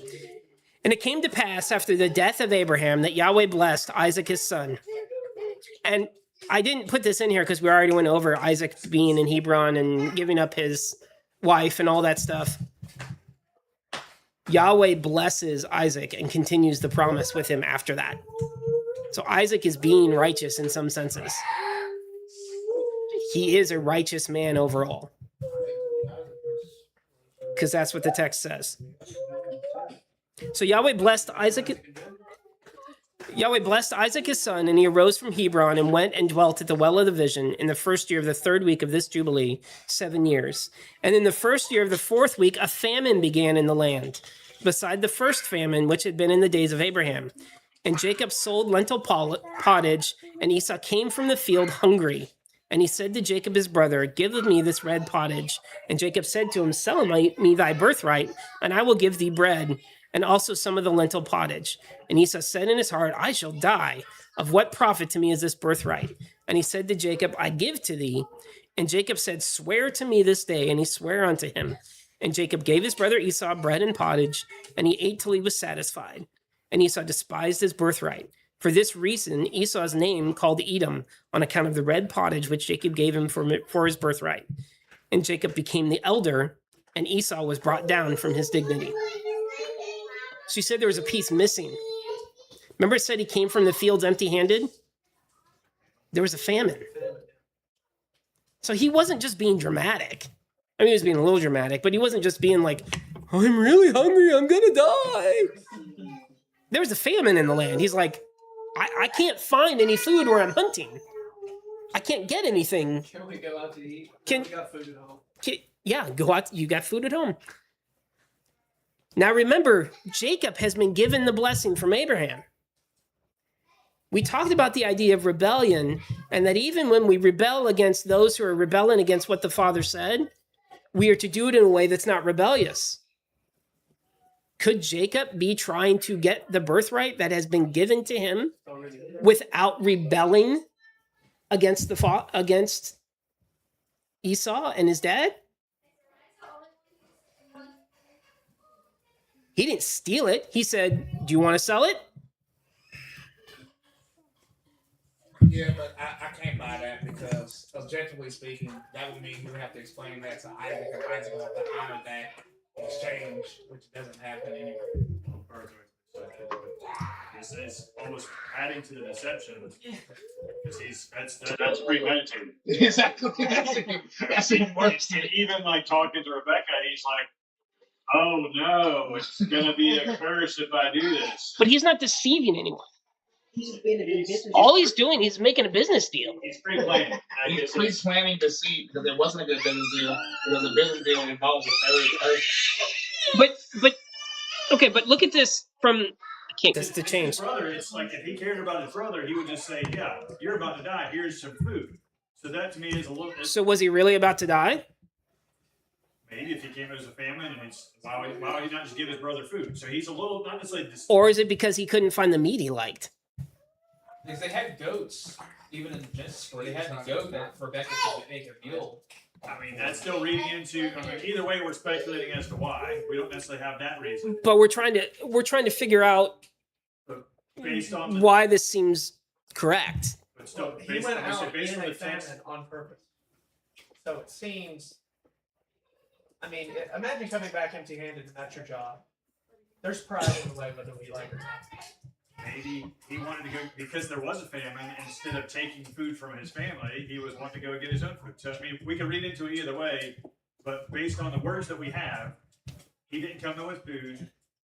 Jacob, instead of being a good, righteous brother, saying, "You're hungry, here's some food," he Be careful of that. righteous maybe is the wrong word, but caring for his brother. I mean. Instead of being loving to his brother and saying, "You're hungry, here's some food I made," he's selling. He's saying, "Oh, if you want food, give me a birthright." But even outside of that, you're selling a birthright that has to be given, or a blessing that has to be given by Isaac. So this is a real deal. There's no such thing as a deal where you can't include the other person in the deal, which is Isaac. Yeah, he's right. And you didn't include Isaac. Instead, you, for a fact, deceived Isaac. And to give it to you, instead of telling him, "Hey, Esau sold me that birthright." So, All right, Yeah. let's keep going. I'm not done. But notice that it does say that Jacob became the elder.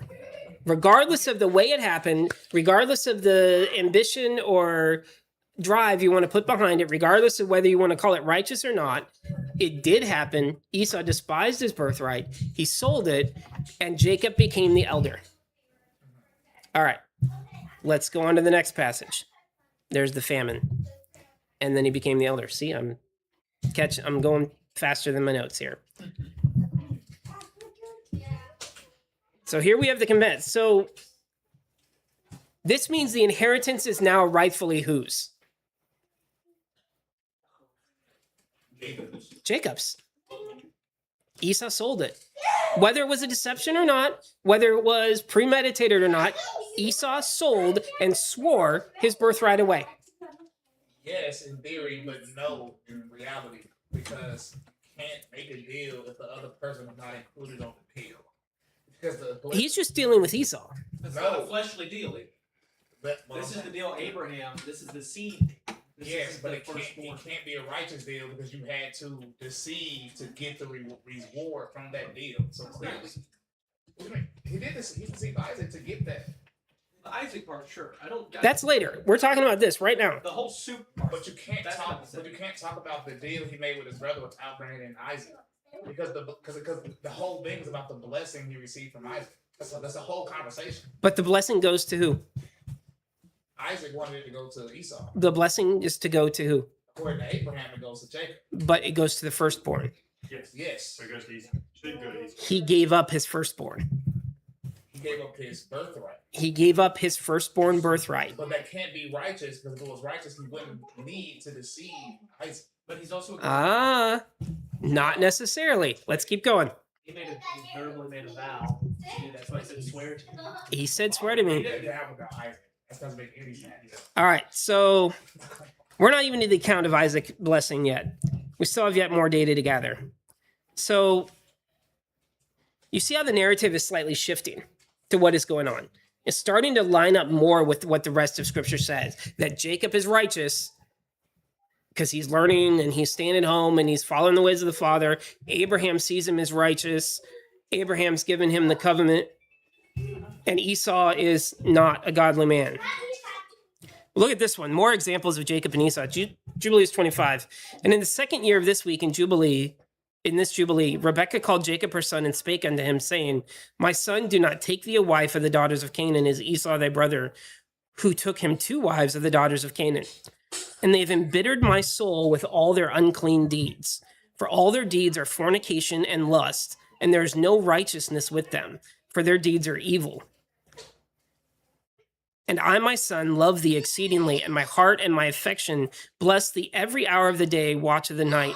And now, my son, hearken to my voice, and do the will of thy mother, and do not take thee a wife of the daughters of this land, but only of the house of my father. Hold on, I'm going to go up to the timeline because I don't remember when it was. Good grief. Where's the timeline? There it is. So this moment, 63. See, we think about this, oh, they love this child better than that child. This guy is 63. This is not a favoring this child growing up moment. All right.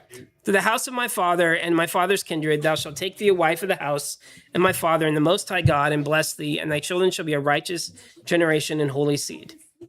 So the same warning that Abraham commanded his sons, and that Abraham commanded Jacob, and Moses commanded the people, Rebekah gives that commandment to Jacob. Because they've even seen examples of it now. Because Esau went and took the wives from Canaan, and look at where he's gone. So let's go again. So Jacob responds, Then spake Jacob to Rebekah, his mother, and he said unto her, Behold, mother, I am 9 weeks of years old. That's 63, 9 times 7. And I neither know nor have I touched any woman, nor have I betrothed myself to any, nor even think of taking me a wife of the daughters of Canaan. For I remember, the mother, the words of Abraham our father, for he commanded me not to take a wife of the daughters of Canaan, but to take me a wife from the seed of the father's house and from my kindred. I've heard before the daughters have been born to Laban, thy brother, and I have set my heart on them to take a wife from amongst them. And for this reason I have guarded myself in my spirit against sinning or being corrupted in all my ways throughout all the days of my life, for with regard to lust and fornication. Abraham my father gave me many commands, and despite all that he has commanded me, these 22 years my brother has striven with me, and spoken frequently to me, and said, My brother, take to wife a sister of my 2 wives. But I refused to do as he has done. I swear before thee, mother, that all the days of my life I will not take me a wife from the daughters of the seed of Canaan, and I will not act wickedly as my brother has done. Fear not, mother. Be assured that I shall do thy will and walk in uprightness and not corrupt my ways forever. It's at the end of that. Yeah. Wouldn't it be an unrighteous action for Isaac to bless Esau after all that he's done like that? Yeah, it would be. So Jacob says that he does these things righteously. Mm-hmm. Just like what the text says, that Jacob was righteous. I think this explained it, but I have a different take. I think it is impossible to claim he got the blessing righteously. I don't think that is a biblical possible solution. If he come up with the idea himself. I don't think that. Hold your thought. No, I want to say my next thought though. My thing, it seems like it's because of the seed, which is why Jacob got the blessing. Because they needed the seed to be pure, and if Esau would have got the blessing, it would have been mixed with other women from different. Well, remember, what else is its blessing that he's passing down? It's the priesthood. Yes. You pass the priesthood to the most righteous among them. Well, yes, the most righteous in comparison. But I'm saying at the same time, it has to be about seed, because that's why he keeps putting an emphasis on not taking a wife from these people. So Jacob didn't do it. I think that's why he got a seed. That's why he got the blessing. But it does say he's righteous. Yeah. Rebekah blessed the text. God of Abraham would make sufficient. Why would it say God? So let's. Where's that? Where am I at? That's because of the seed, I think. So Jacob says he's guarded his ways, he's kept himself from Canaanite women, and he promises to be upright. What do we learn about Esau? That he's worse than Jacob. He's way bad. It doesn't taste fat. And he's been tempting Jacob over and over. Hey, come take wives. Come take one of my... What? Yeah, come serve my other gods. So I guess has wives at this point? Nope. He's 63. He's 63 with no wife. Remember, Isaac. He hasn't gone to Laban's house yet. Isaac had his kid at 60. Yeah. This is a different time. They lived a long time. He's like the equivalent of 30s in terms of how they're aged. Probably, yeah. So Esau already had multiple wives. Yeah. He had at least two that we know of. He had at least two. At least two. Isn't there another account where he took more? I think he Trying took to more. appeal to Isaac or something? And it says he's 22 years. My brother has striven. So he's been married for at least 22 years. So if they're 60, they roughly been married 20 years. So they got married around 40. Yep. One of his wives did. One of his wives. All right, well, let's continue what the text says. Because remember, I want to go off what the text says. Just like we did with Sarah. So, and thereupon she lifted her face to heaven and extended the fingers of her hands and opened her mouth and blessed the Most High God who created the heaven and earth. And she gave him thanks and praise. And she said, Blessed be Yahweh God, and may his holy name be blessed forever and ever, who has given me Jacob as a pure son and a holy seed, for he is thine, and thine shall his seed be continually and throughout all the generations forevermore. Bless him, O Yahweh, and place in my mouth the blessing of all righteousness, that I may bless him. And at that hour, when the spirit of righteousness descended onto her mouth, she placed both her hands on the head of Jacob and said, Blessed art thou, Yahweh of righteousness, and God of the ages, and may he bless beyond thee all generations of men. May he give thee, my son, the path of righteousness, and reveal righteousness to thy seed, and may he make thy sons many during thy life. And may they arise according to the number of the months of the year. There's another months of the year. 12 sons. Ha! Hadn't caught that one before. Where's the 13th?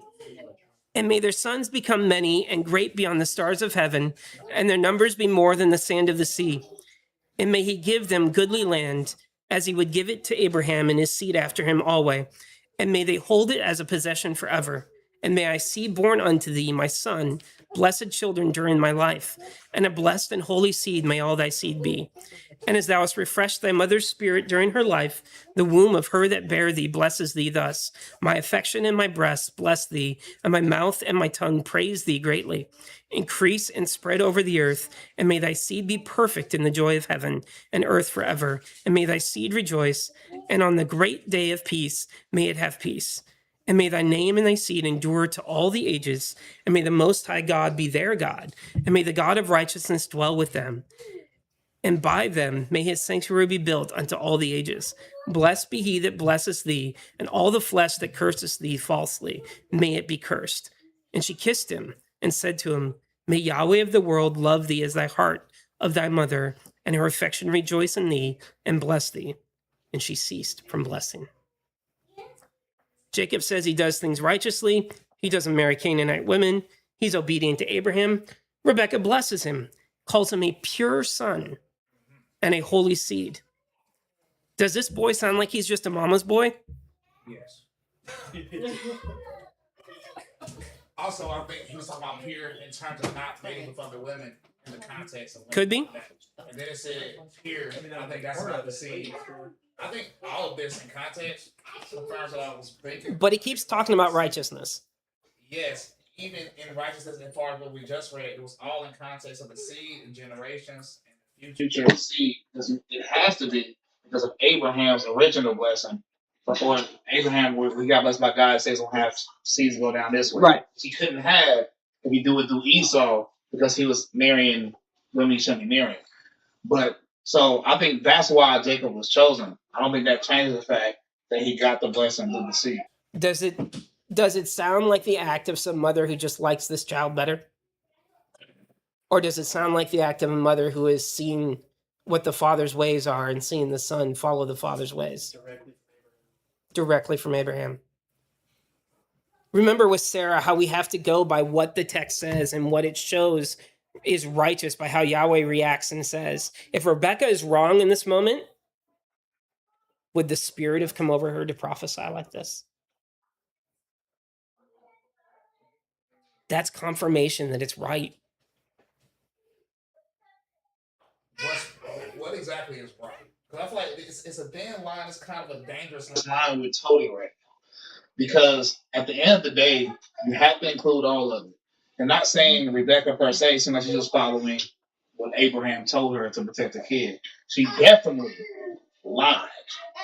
And Jacob lied with her. And they plotted a completely deceitful plan to get Isaac.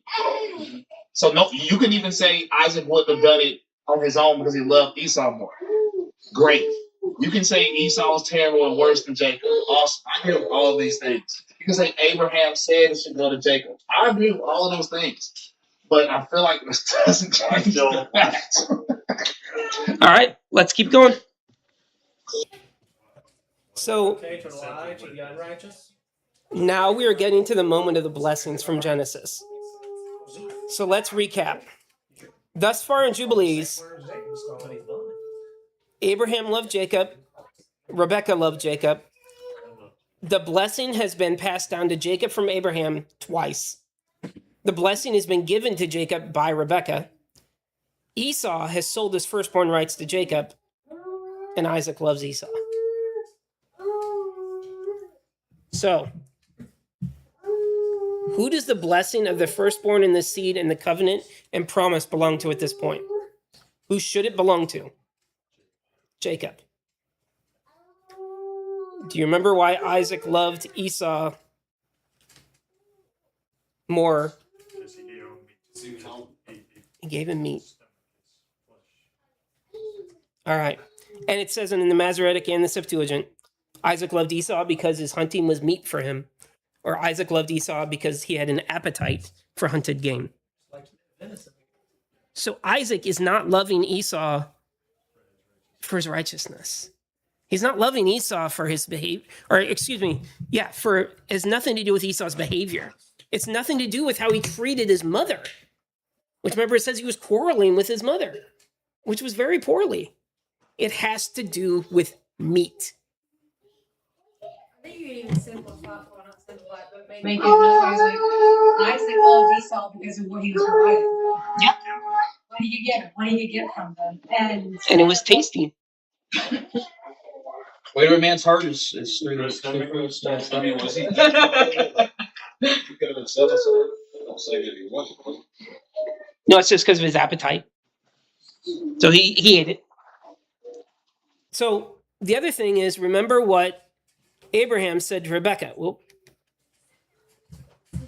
let's do this one. There we go. My daughter, watch over my son Jacob, for he shall be in my stead on the earth, and for a blessing in the midst of the children of men, and for the glory of the whole seed of Shem.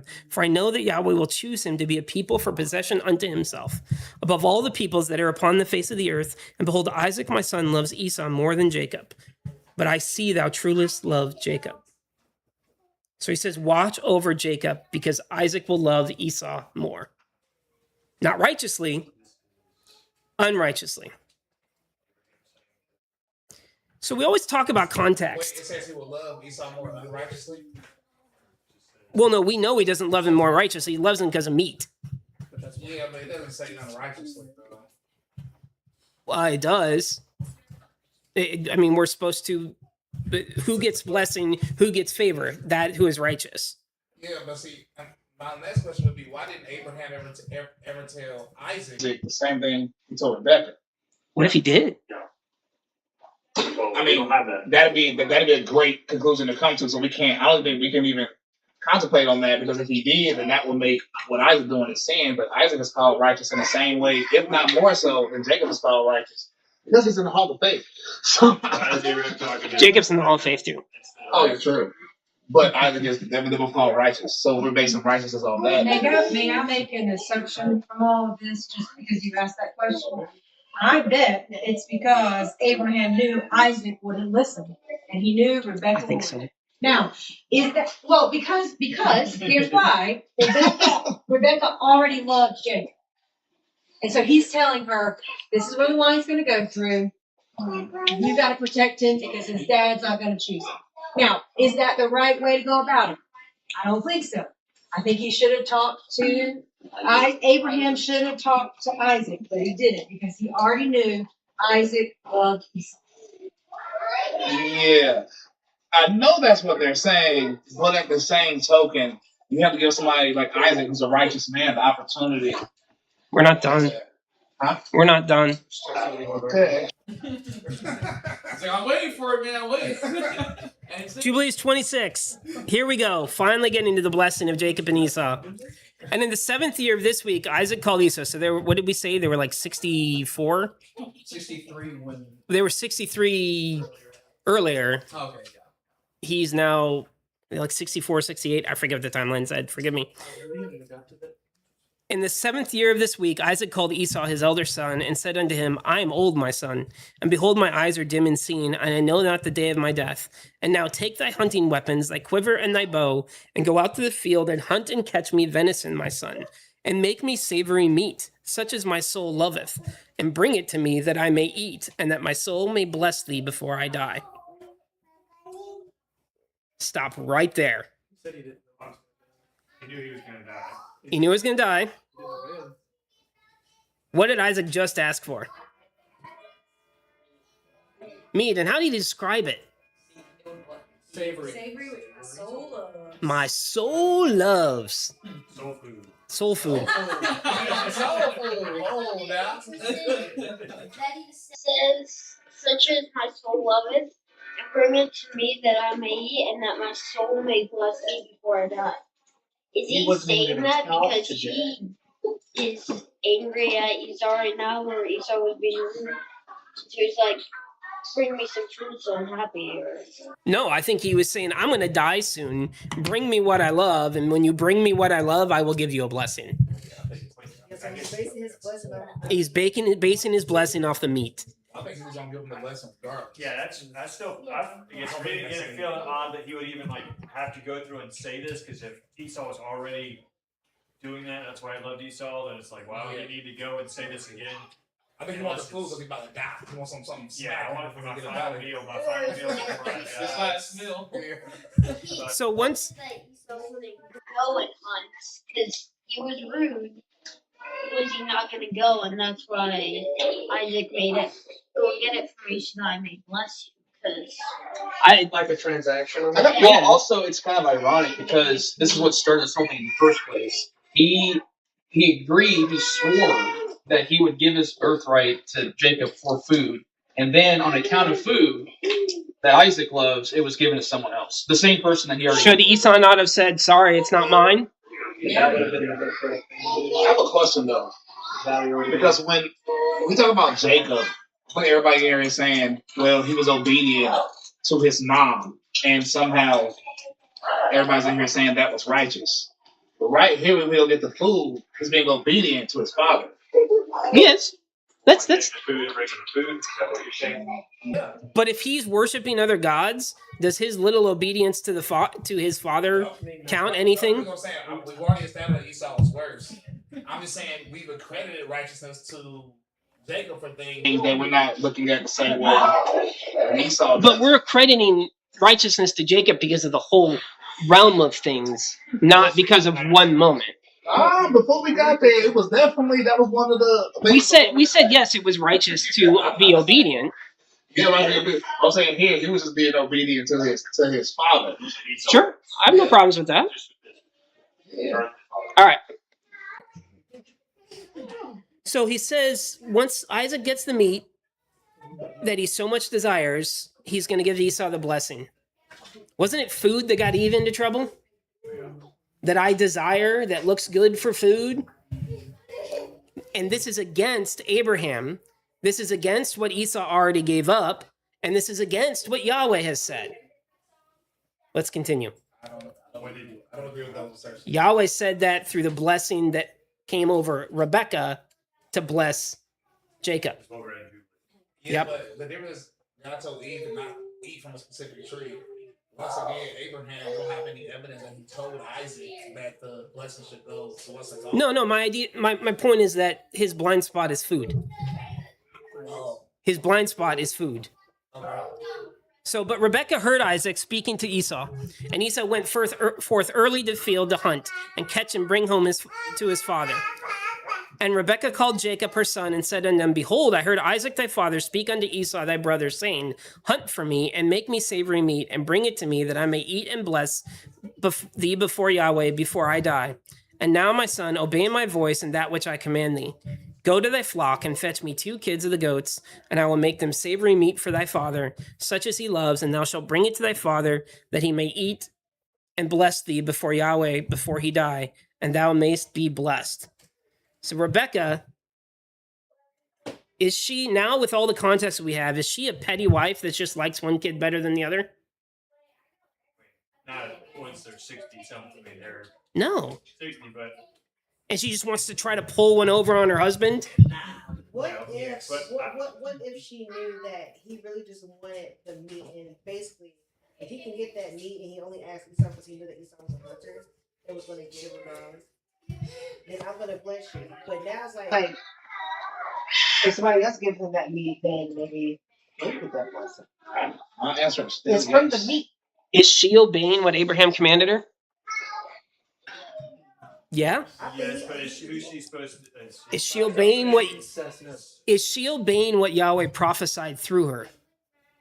That Jacob would be the one to get the blessing. Yahweh prophesied through Rebekah. We cannot just discount that. I'm not. I just wondering why she didn't tell Isaac that. I don't know. Why she had to I don't know. We don't get that. And this is where, again, I go, this is not a point of taking away and go, oh, therefore, this is how I should act. But at the same time, just like with all the other ones we've looked at, I can't look at the text and go, this was wrong. I think she was I feel operating. like we can.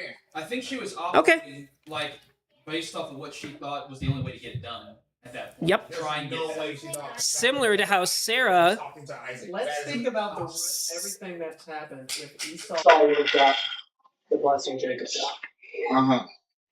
You get to see. Yeah, You but get all this. Isaac would have been smoked right there. Oh. Yahweh would not have allowed that. I feel like the seed would have been unclean, but I'm not arguing. No. I'm talking all of that blessing of Esau being in charge and getting I agree, but I'm not arguing in favor of Esau. I'm arguing like at all. My question though is, there are many other routes that could have been taken rather than lying and being deceiving. Because there's at no point in time I feel like that nobody included Isaac in these conversations. I think Isaac wouldn't have went with it. I think Isaac wouldn't have if he would have known that Jacob got the meat, he probably would have like, no, you didn't. You're something that you're in the house. You don't do what your brother Esau did. And he already loved Esau anyway. I think he has Let's- an eyeball issue. So we can. I'm not trying to conversation, but let's finish through this. So Jubilees 26, and Jacob said to Rebekah his mother, Mother, I shall not withhold anything which my father would eat, and which would please him. And only I fear, mother, that he will recognize my voice, and wish to touch me. And thou knowest that I am smooth, and Esau my brother is hairy. And I shall appear before the eyes as an evildoer, and shall do a deed which he had not commanded me. And he will be wroth with me, and I shall bring upon myself a curse, and not a blessing. And Rebekah his mother said unto him, Upon me be thy curse, my son, only obey my voice. And Jacob obeyed the voice of Rebekah his mother, and went and fetched 2 good and fat kids of goats, and brought them to his mother, and his mother made them savory meat, much as he loved. So Jacob questioned it. He didn't want to deceive his father and be cursed, because his father had not commanded him to do it. And so then she said, no, the curse be on me. And so then he said, okay, I'm going to be obedient to my mother because this is what she told me. All your grievances.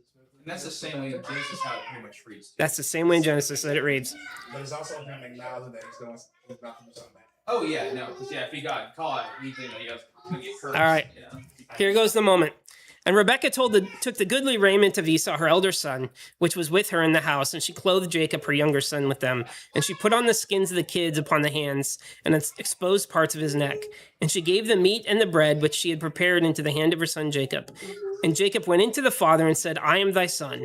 I have done according as thou badest me. Arise and sit and eat of that which I have caught, Father, that my soul may bless me. And Isaac said to his son, How hast thou found it so quickly, my son? And Jacob said, Because Yahweh thy God caused me to find. And Isaac said unto him, Come near that I may feel thee, my son, if thou art my son Esau or not. And Jacob went near to Isaac his father, and he felt him and said, the voice is Jacob's voice, but the hands are the hands of Esau. And he discerned him not, because it was a dispensation from heaven to remove his power of perception. And Isaac discerned not, for his hands were hairy as his brother's Esau, so that he blessed him. And he said, art thou my son Esau? And he said, I am thy son. And he said, bring near to me that I may eat of that which thou hast caught, my son, that thou my soul may bless thee. And he brought near to him, and he did eat, and he brought him wine, and he did drink. It doesn't say that. I'm not gonna lie, that makes it worse. I'm sorry. Yeah, it's still. It's Now it sounds blasphemous. In this, Jacob never kissed Isaac.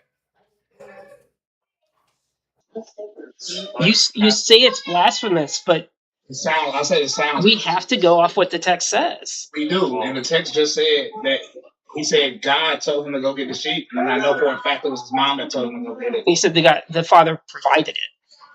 No, he said. That's why I called. No, he said Yahweh that God calls me to find it. Fine. But I know for an absolute objective fact that his mama told him exactly where to go to get it. And then after that, so he's. I mean, it's like he's lying on God.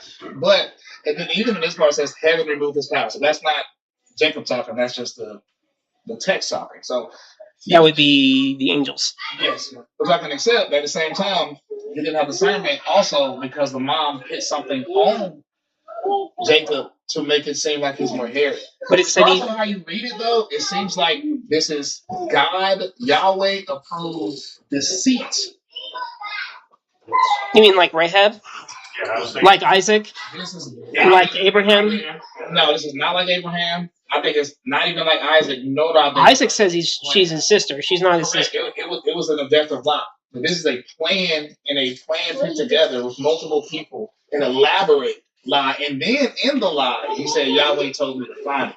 So I think it's completely different from Rahab. It's different from Isaac. And He says he showed me where I can find it. He did. Rebekah said, go get the sheep. This is the thing. Like, it says that the father removed his discernment. Uh-huh. He thought he was gonna have deer. Him who has not, even what he has. So he got. But let's keep going. Not say anything about Isaac smelling Esau's coat and Jacob kissing Isaac. I don't know. It leaves it alone. Because that's part of how people could tell that it wasn't a trick being played. All right, let's continue. So Yahweh removed his power of perception. This means that it wasn't just something that happened that Yahweh used. Yahweh was in this situation and helped it. Just like we read in the Septuagint version of Esther, where Yahweh caused the king's attitude towards Esther to change. Yep. Yes, Jacob and Rebekah deceived Isaac. I don't want that to be a therefore deception is okay. Because there is all the other talk in the text about lying, deception, and the enemy is bad. But I cannot just hand wave away in the text that Abraham with Sarah as his sister, Isaac with Rebekah as his sister, Rebekah and Isaac, and Rebekah and Jacob to Isaac, and Rahab. I can't call and act unrighteous when the father is literally blessing and helping it. I'm not saying all deception is righteous. Some deception. I am saying this moment, the text seems to show is righteous. Or is it kind of like He how- is.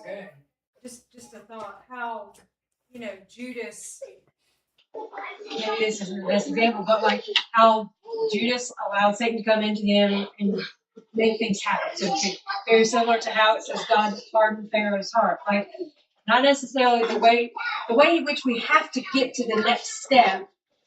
There's no better way, there's no other way. We just gotta get there, and that looks ugly to us now, so many thousands of years later. Well, and also one thought I had, I mean, is like Harold was a righteous. no, he wasn't.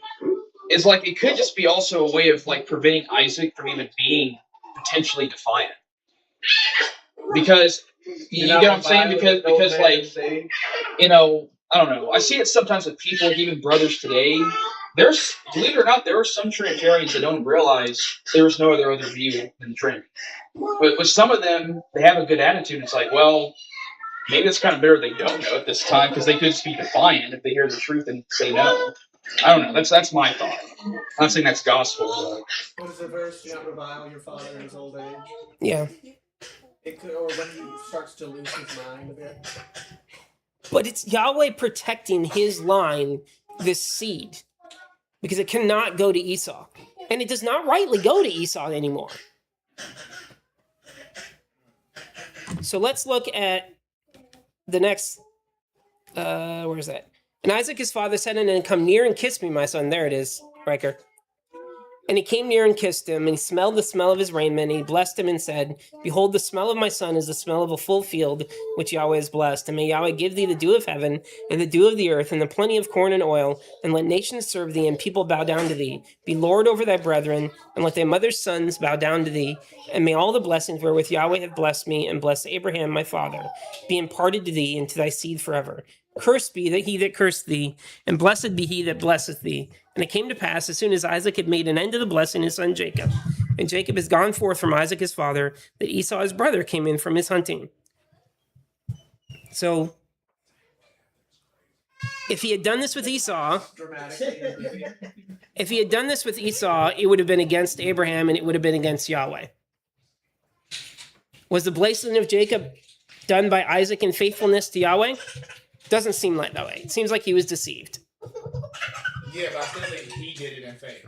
Because he believed he was giving it right. But he blessed the wrong person if he was doing it in faith. Yeah. He should not have blessed Esau in faith. But in his mind, he did bless Esau. But it does say he blessed them both in faith, right? Mm-hmm. It does. So let's keep going. Rachel decided to deceive Isaac was she may not have expected Isaac to be blessed with Esau right now. She may have expected him to wait until she didn't have time to. That's true. It could have been, oh, this is the moment. Or it was going to go to the wrong person. So she said that. Isaac is not blessing. I really want to. Isaac is not blessing Jacob in faith. Because if he thinks he is blessing Esau, he's not doing it in faith because he's blessing someone who's unrighteous. But he blessed both in the Hall of Faith. He did. Let's keep going. Once he notices that he blessed Or at least Jacob and not Esau, while Esau's talking to him, he says, bless him. Like, bless him. So let's keep reading. And he also made savory meat and brought it to his father and said unto his father, let thy father arise and eat of my venison, that soul may bless me. And Isaac his father said unto him, who art thou? And he said unto him, I am thy firstborn son, thy son Esau. I've done as thou hast commanded me. And Isaac was very greatly astonished. And he said, who is he that hunted and caught and brought it to me? And I have eaten all before thou came, and have blessed him. And he shall be blessed, and all his seed forever. So he doubled down. I've given this. So it was interesting. The Masoretic actually renders it this way. Then Isaac trembled exceedingly violently. Could it be that Isaac realized and was snapped back to reality of what he'd almost done? That he had almost defied the father and his father Abraham and the ways of Yahweh about righteous and unrighteous? No. All because he loved meat? I think he was astonished because he just realized he didn't give it to Esau. That's why in the context of then it wouldn't make sense like right after that when He flips it. he didn't. Yeah, he kind of flips it. He doubles down on it. He goes, okay, fine. Yeah, he goes down on a blessing, But he Why said wouldn't he take it back then? he said he was astonished before he doubled down on the blessing. He said it's No, I didn't. It doubled down a second ago. And Isaac was greatly astonished because now he's realized that Esau is right there. It says in verse 28, and Isaac was greatly astonished. And then he says, may be blessed in all his seed forever. He said he was astonished before. So is it he realizes that he blessed Jacob? Well, that's why he was astonished because he thought he just blessed Esau. Well, I really think if he is trembling exceedingly, there's a part of me that goes, he has no idea who he was. That could be true too. I mean, and because he knows his words have power, because he is, like you said earlier, the prophet of God, and he has blessed a man, and it is not Esau. And he's like, who the heck did I just bless? Because he's got a mountain of blessings. Yeah, I think he still don't know right here. I think he ends up being told. That brother came with guile. No, he knows. He knows. Because he said that it sounded like Jacob. And it came to pass when Esau heard the words of his father Isaac that he cried with an exceeding great and bitter cry, and said also unto his father, Bless me, even also, Father. And he said unto him, Thy brother came with guile, and hath taken away thy blessing. Yep. Esau didn't tell him it was Jacob. Well, he already thought. I mean, Isaac knew. Oh, okay. Your voice sounds like Jacob, but it's not good. I don't know how you can play. Isaac says, Thy brother came with guile. So He knew it was Jacob. Yeah, Which is deception. He knows that Jacob still deceived him. He does, but he knew he blessed Jacob. No, I'm saying, when Isaac I don't said- think he knew before. Isaac said, I know why his name is now Jacob. and then he says, Now I know why his name is Jacob. Behold, he has supplanted me these 2 times. He has taken away my birthright, and now he's taken away my blessing. And that's Esau. And he said, Thou hast not reserved a blessing for me, Father? And Isaac answered and said unto Esau, Behold, I have made him thy Lord, and all thy brethren I have given for him for servants. And with plenty of corn and wine and oil I have strengthened him. And what shall I now do for thee, my son? And Esau said to Isaac his father, Hast thou but one blessing, O father? Bless me even also, father. And Esau lifted up his voice and wept. And Isaac answered and said unto him, Behold, far from the dew of the earth shall that be thy dwelling, and far from the dew of heaven from above. And by thy sword wilt thou live, and thou wilt serve thy brother. And it shall come to pass, when thou becomest great, and dost shake his yoke from off thy neck, thou shalt sin a complete sin unto death. And thy seed shall be rooted out from under heaven. And Esau kept threatening Jacob, because of the blessing wherewith his father blessed him. And he said in his heart, May the days of mourning for my father now come, so that I may slay my brother. Do you see the difference in the blessing between the Masoretic or the Jubilees and Genesis? Isaac was scared when he noticed he had And the blessed destroy is exactly what. Jacob. It's because Esau was stronger than him. And We don't know. It just says he was greatly astonished.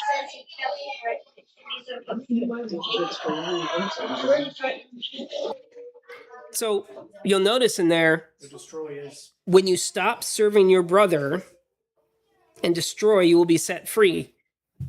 But in Jubilees, it says, when you stop serving your brother, you will then sin a sin unto death, and the seed will be rooted out. You'll be That's set. interesting. You'll be set free, all right. 2 different things. I mean, it's different to the point where it could be sound kind of contradictory. No, because it says when you stop throwing off, you're going to be destroyed. Is that a Greek difference in order? Could be. Because look, if you read it that way backwards in Septuagint, it will be whenever you set yourself free from his yoke, you'll be destroyed. Yep.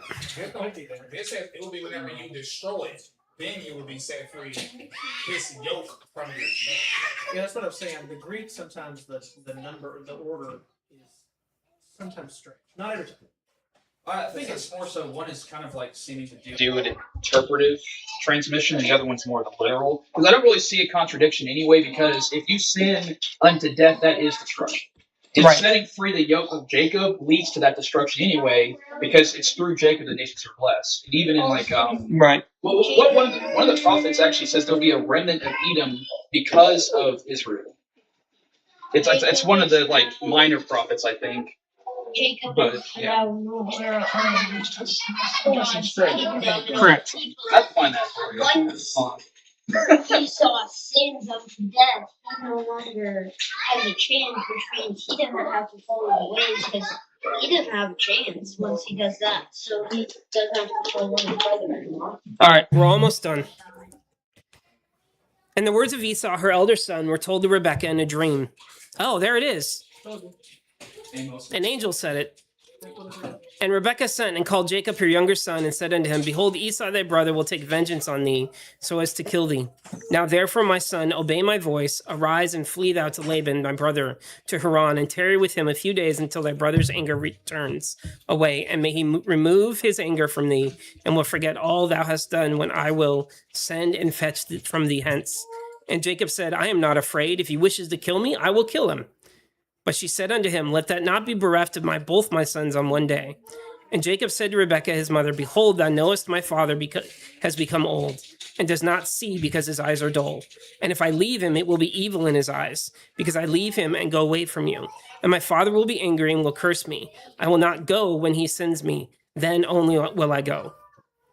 And Rebekah said to Jacob, I will go in and speak to him, and he will send thee away. There you go. And Rebekah went in and said to Isaac, I loathe my life because of the two daughters of Heth, whom Esau has taken him as wives. And if Jacob takes a wife from among the daughters of the land, such as these, for what purpose do I further live? For the daughters of Canaan are evil. And Isaac called Jacob and blessed him and admonished him and said unto him, Do not take thee a wife of any of the daughters of Canaan. Arise and go to Mesopotamia to the house of Bethuel, thy mother's father, and take thee wife from thence of the daughters of Laban, thy mother's brother. And God Almighty bless thee, and increase thee, and multiply thee, that thou mayst become company of nations, and give thee the blessings of my father Abraham, to thee and to thy seed after thee. Thou mayest inherit the land of my sojournings, and all the land which God gave to Abraham. Go, my son, in peace. And Isaac sent Jacob away, and he went to Mesopotamia to Laban, the son of Bethuel the Syrian, the brother of Rebekah, Jacob's mother. And it came to pass, after Jacob had arisen to go to Mesopotamia, that the spirit of Rebekah was grieved after her son, and she wept.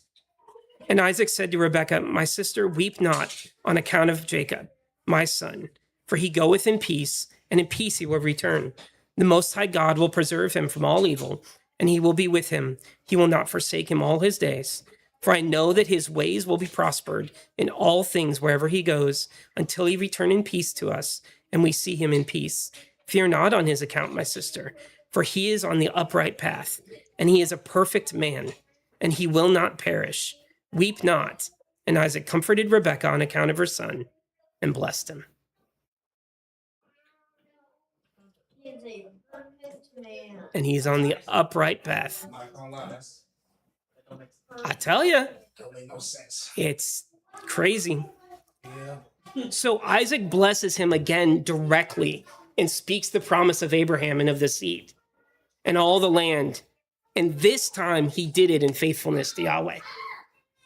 Because look, he said at the bottom that he is an upright man and perfect and on the upright path. Now, He gave the blessing again in faith. now he sees that What do you- it is wait. always will. Able to do that because it would have never been able to happen without Yahweh. Now that he sees it is, he's like, okay, fine, I'll bless. Wait, why are you saying he did it? He did it in faith. Like, what's your? You know what that means?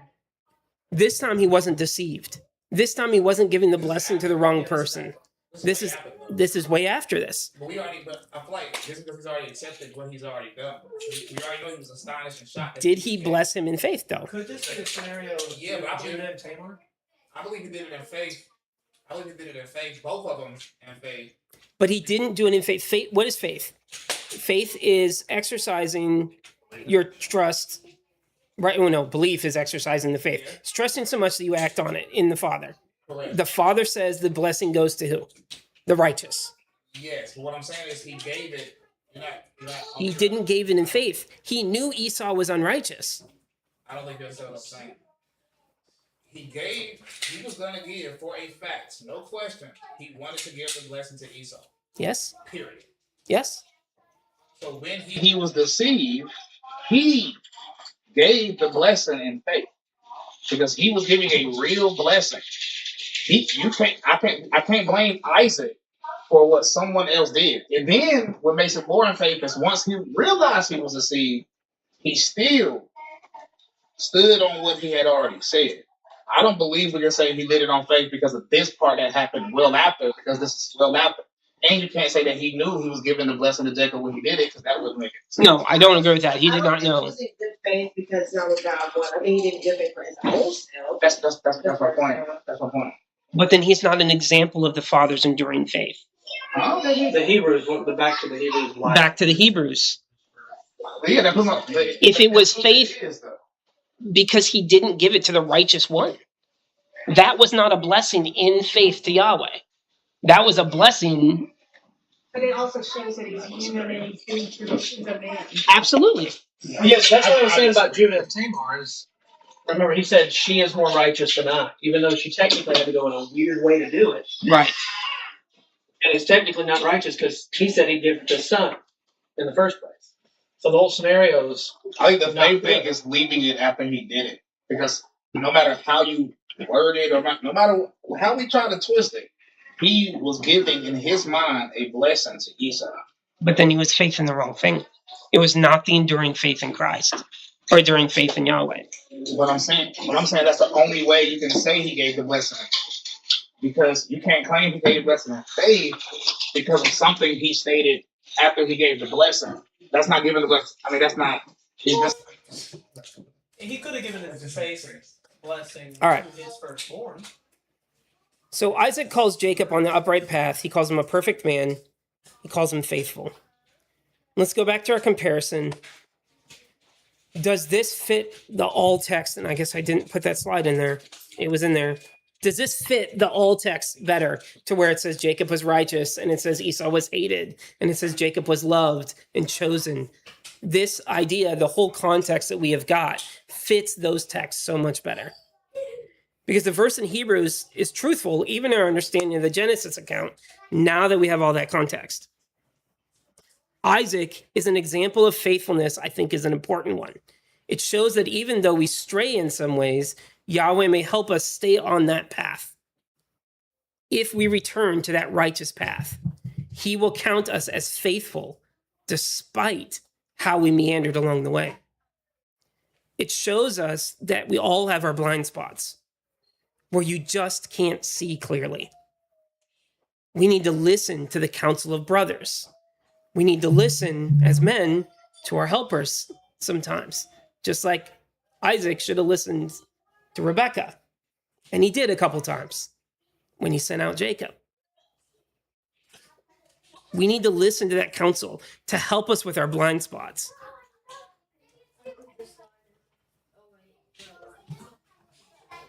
You can fix it. That's fine. So we need to listen to those helpers that Yahweh has given you for the righteous to show your blind spot and correct it and continue to walk in faithfulness. So even though he had that blind spot of the meat, even though he was going to give the blessing to the wrong son, by all rights, Abraham, Yahweh, Rebekah, he sold his birthright. He was giving it to the wrong son. Even though he had that blind spot, the father protected him. And then he corrected it. And it talks about that he walked in faith, that he's an example of enduring faith. And in that, I think that's an encouragement to us, so that when we see our blind spots, if we're willing to correct them and shift and walk, then the Father's going to call us faithful.